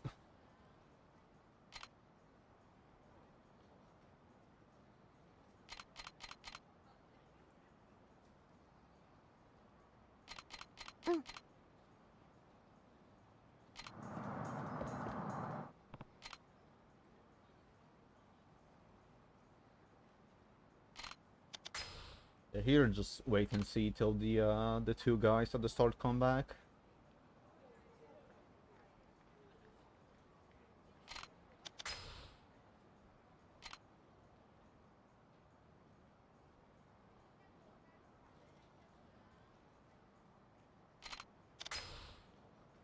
Still less downtime than Yakuza 5 though.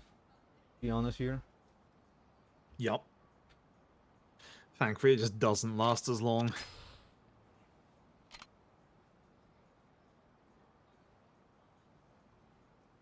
But unfortunately, you do have to wait for the right people to come back.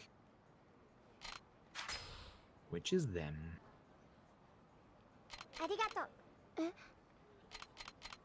The scary side of seeing Kiryu's face over your shoulder.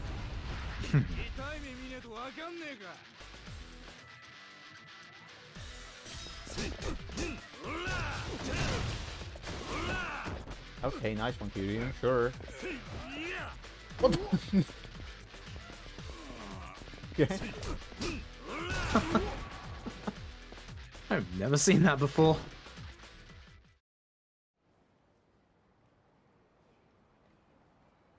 Aniki. That was nice. So yeah, Riki and Mikio are here to just explain that this is all a misunderstanding.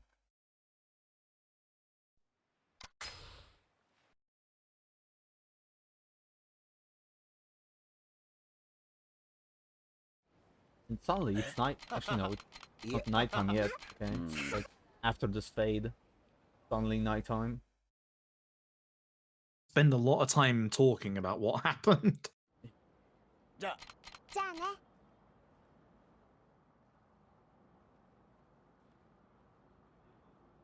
ごめんなさい。 And with that, thankfully, that's Haruka's story over. But we have one last piece of filler to go. Toma is still in that meeting. It's like conveniently ends when we finish all the orphanage filler.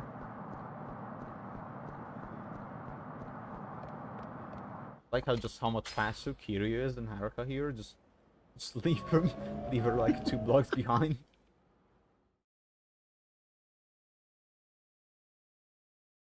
No wonder she randomly slows down in Yakuza 5.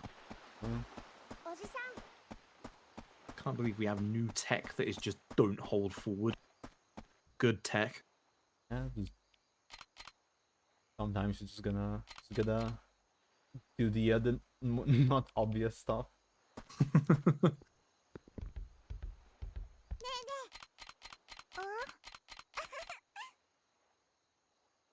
It's time for Ayako's filler.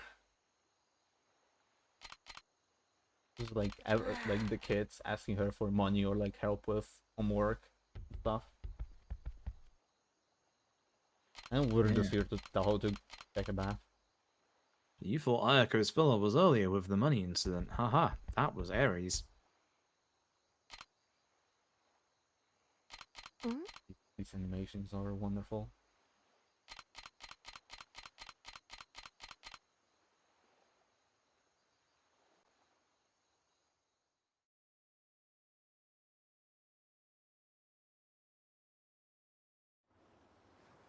This isn't the cutscene. うーん。 Then like not Ari, Izumi says that the money that she got from Ayako, she instead of buying the toy for Mame, the dog, Mame the dog, so like the toy was just not in stock, so just spent it all on sweets. And Shiro came in and shouted at Ayako that the homework she helped him with was wrong.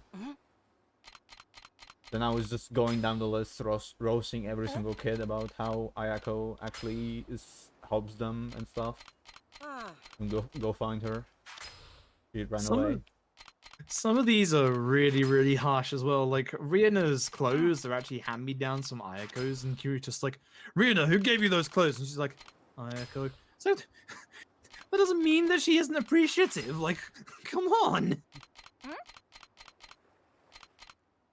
Kind of rude.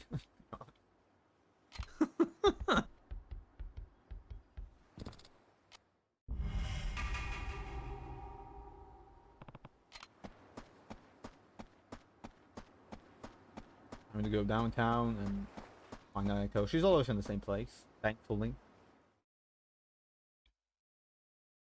Won't be for long, unfortunately. Imagine if it was actually randoms like playing Find Waldo in Yakuza 3.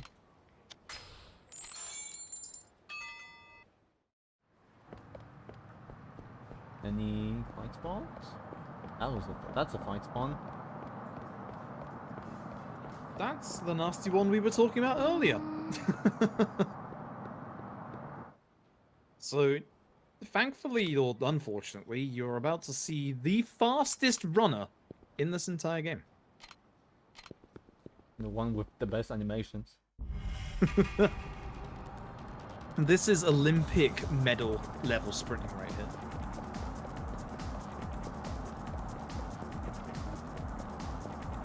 That form is fantastic. The swinging of the arms to increase airflow. So, as you can see, she has a HP bar, which obviously the reason she's faster than you is because, you know, they're not going to have Kiryu tackle a kid. So we just have to get Ayako to the end point. She can sometimes get stuck here, which if she does, she will teleport forward, which is amazing. I'd rather have a teleport forward than just be stuck forever. Didn't that happen to Tap? I have no clue, actually. I'm sure it happened to someone. I remember who. But there's basically going to be 3 rounds of this. Oh, he's stuck on a bed. Oh boy. That happens and that's not good. Just need to wait for her. That is some awful luck. Unfortunately, you can't go too far away from it. And then you'll see here that despite the fact that he's much older, sure, yeah, he smokes, but she's not out of breath and Kiryu is just dying.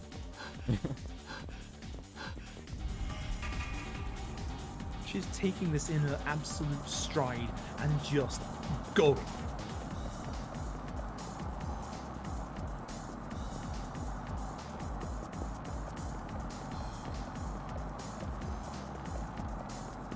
And also, she's about to cheat. Yeah, just... What I mean by that is that when her... Like, usually when the HP bar, like, depletes, the chase is over, but for her it just goes off screen, just gone. Screw you, keep running.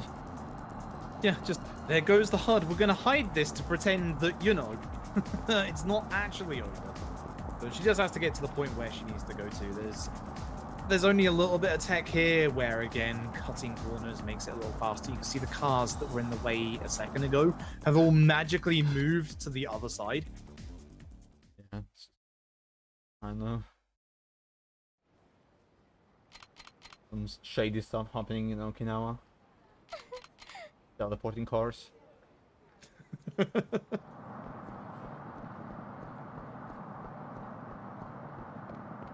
So now that everyone is happy, go back to the orphanage, and the kids like welcome her with like a voucher for a service from them, you know, so Agro can relax or something. Yeah, that gets used immediately. Yeah. And thankfully with that, Toma's finally done with his meeting and he's off to a strip club. Where else? Told you guys this was GTA.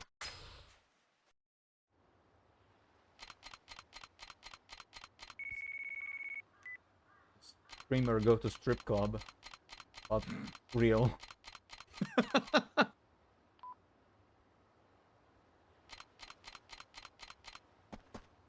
So unfortunately, Kazuma's twin brother Joji has also turned up and is there to try and kill Toma. So we're gonna have to save him with a boss fight. Which is just shooting him. But the boss fight itself casually is pretty good. The music is good as well. There's 2 long cutscenes in this fight, one at the halfway point and one for the Feel the Heat. You can sometimes activate the halfway point one in this fight just by sheer accident. Like, it can just happen. So we're hoping it doesn't. You can also get a fight spawn outside of the actual club, where you need to talk to this guy, which is fantastic. There he is. So 3 shots here and use all revolver.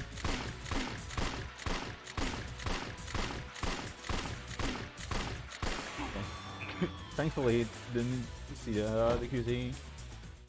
Yeah, good fight. It's literally really random that it can just trigger. Oh, I guess we should talk about quotation marks gun strats quotation marks, where somebody came into one of our chats one day, and this had been about a year after we'd started running these games, and said, "Why are you holding R1?" You shoot faster when you don't hold R1.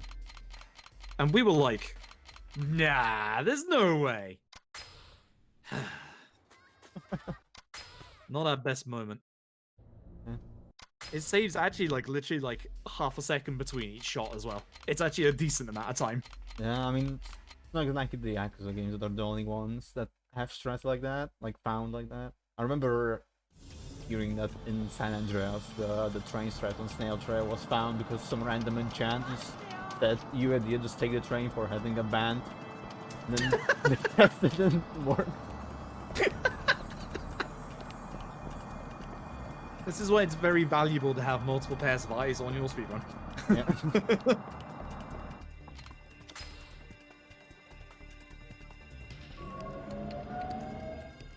So, plot-wise, as you'll see when Hoxi comes up to the orphanage here, Mine has done something bad.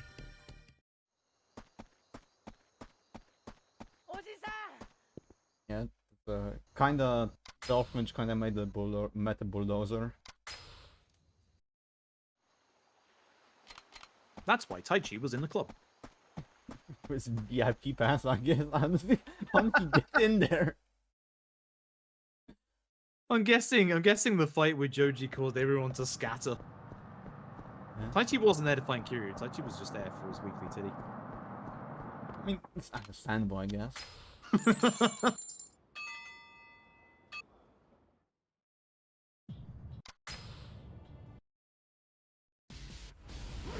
Yeah, and Nakahara got kidnapped as well. So, do I even have any ammo? I don't. Okay. The good old Tamashiro family. What is my menuing? Oh my god, it's a mess.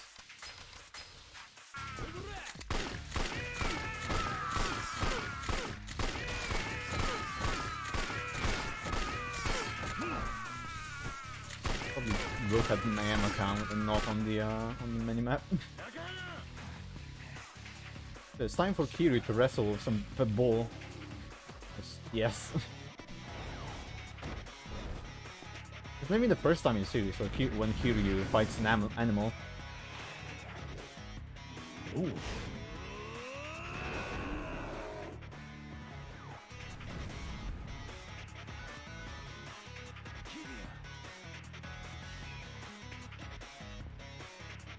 Okay, here's Samashiro. He's gonna get some bullets. Tamashiro is nice and easy. It's literally just one gun. If anyone has just 2 HP bars, which is the yellow bar, it's just one gun. There's no logic and thinking behind it. Finale. The finale is pretty quick, thankfully. It's only like 10-15 minutes long.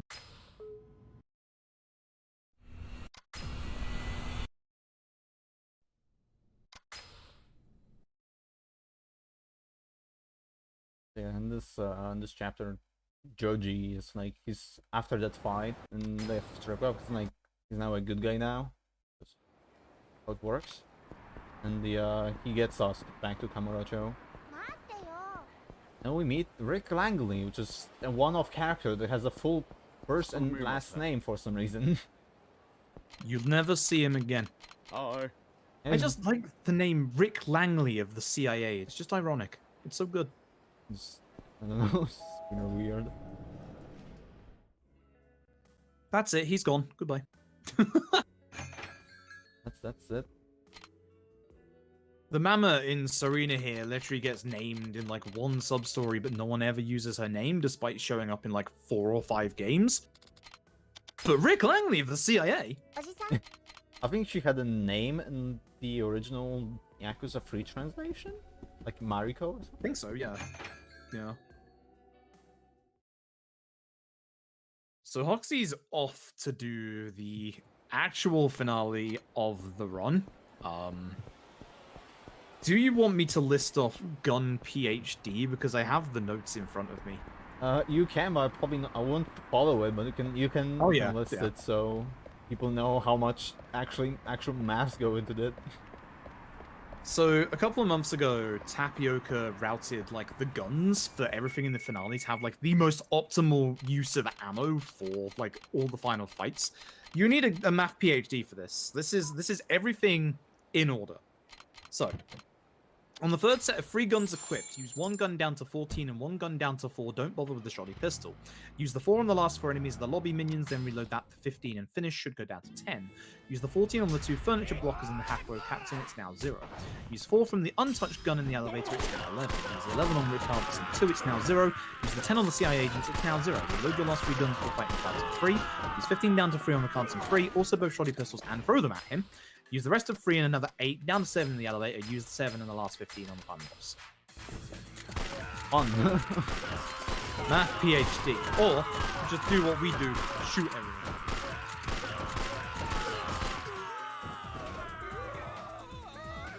Yeah, just really don't have the ability to actually like remember all my guns. This is the new math class. This is Tapioca's math class.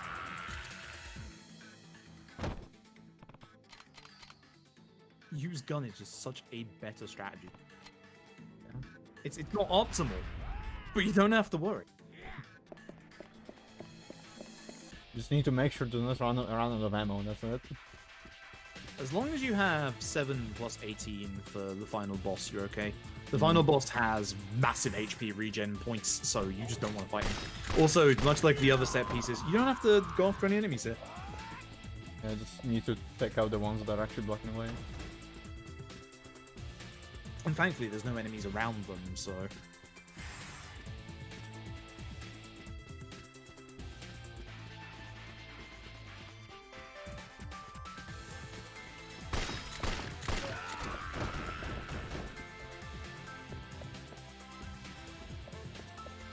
And for Kiryu the sharp critter, they will miss. Oh, speaking of missing. I hate trying to get this shot. That's awful. You gotta be careful as well, because I think if you shoot him with one gun and he goes back, and you don't have like enough bullets, you can actually miss the next couple and you have to run over there. Really weird. Kinda annoying. And then this guy is gonna throw grenades, which can stun you, and that's annoying.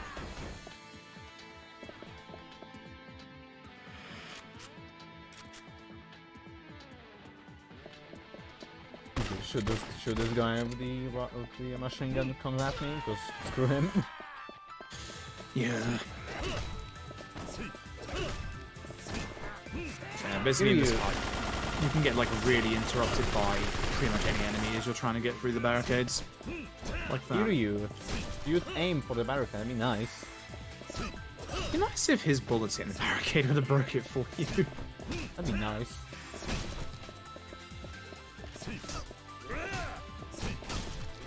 And yeah, it's a little finicky trying to hit the barricades for most of them, because obviously Kiryu's trying to hit the enemies.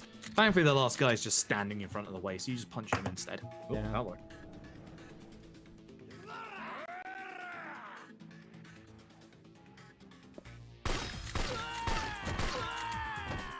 Shoot these guys. Guns make this elevator part kinda boring, just shoot everyone.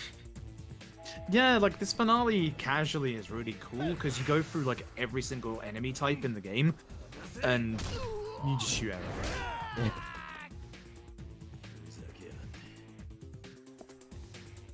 Yeah, it's the sacrifice we do to go fast.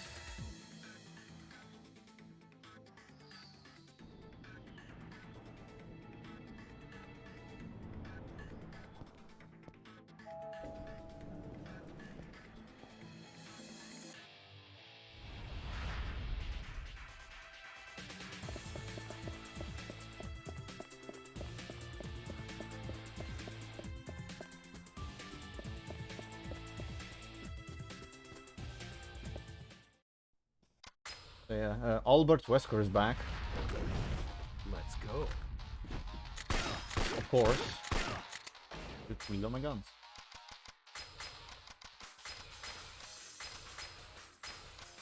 What is menuing? Oh my god, what am I doing? Okay, I am getting bullied.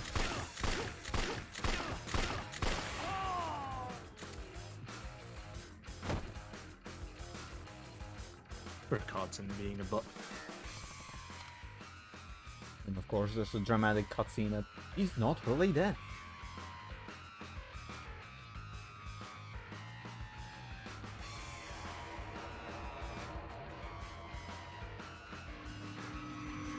Ooh, scary.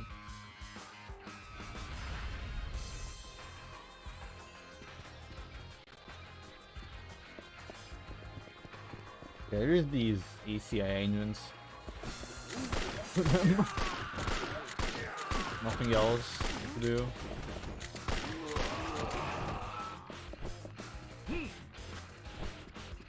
I would take their guns though. Yeah, the guns are really useful in this fight. Even with Math PhD, we use these guns. Let's do it.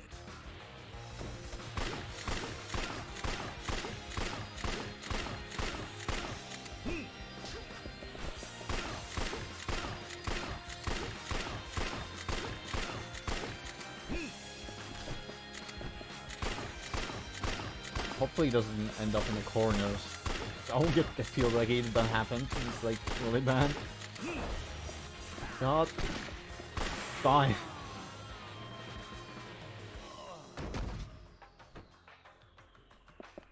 Be careful with ammo. I think I still have one full revolver. 14 on this one. You can use 7 shots.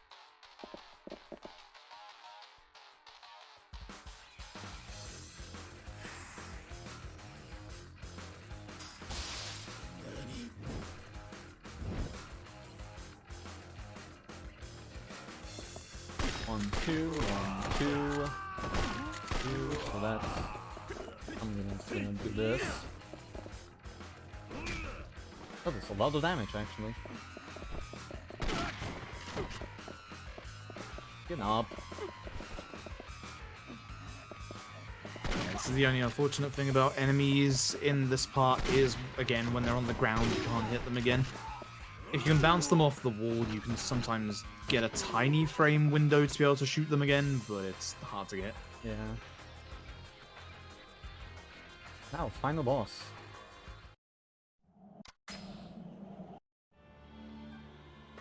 This cool intro. It's gonna be pretty much standard for the rest of the series. これがあなたの最後の戦いです Pretty nice, actually. I 思い like っきり those. 来てください Yeah, they're really cool. 言われなくても遠慮はしねえとことんやってやるぜ The transition into gameplay is really, really good. Yeah.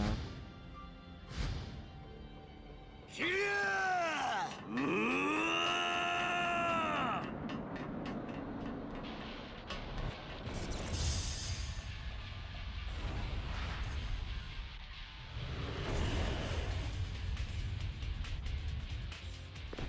That's not the gun. No. Stay away.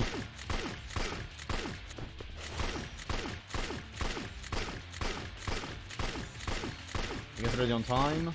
And time. Oh, not. GG.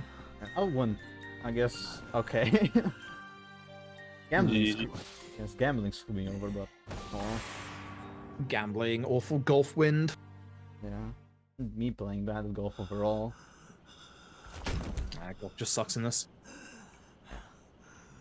So, yeah, now it's the ending cutscene with some amazing English, but no. It is almost 2 AM for me, so be nice to wrap this up quick. And that was Yakuza 3. Thanks for watching. Thanks for commentating. Really helped out. Thank you for having me, and thank you GTAMarathon for having us. Yeah. So, yeah. I guess. I think, if I remember correctly, we're just gonna go play now, not switch to intermission. If I don't remember. So, what it will happen will happen.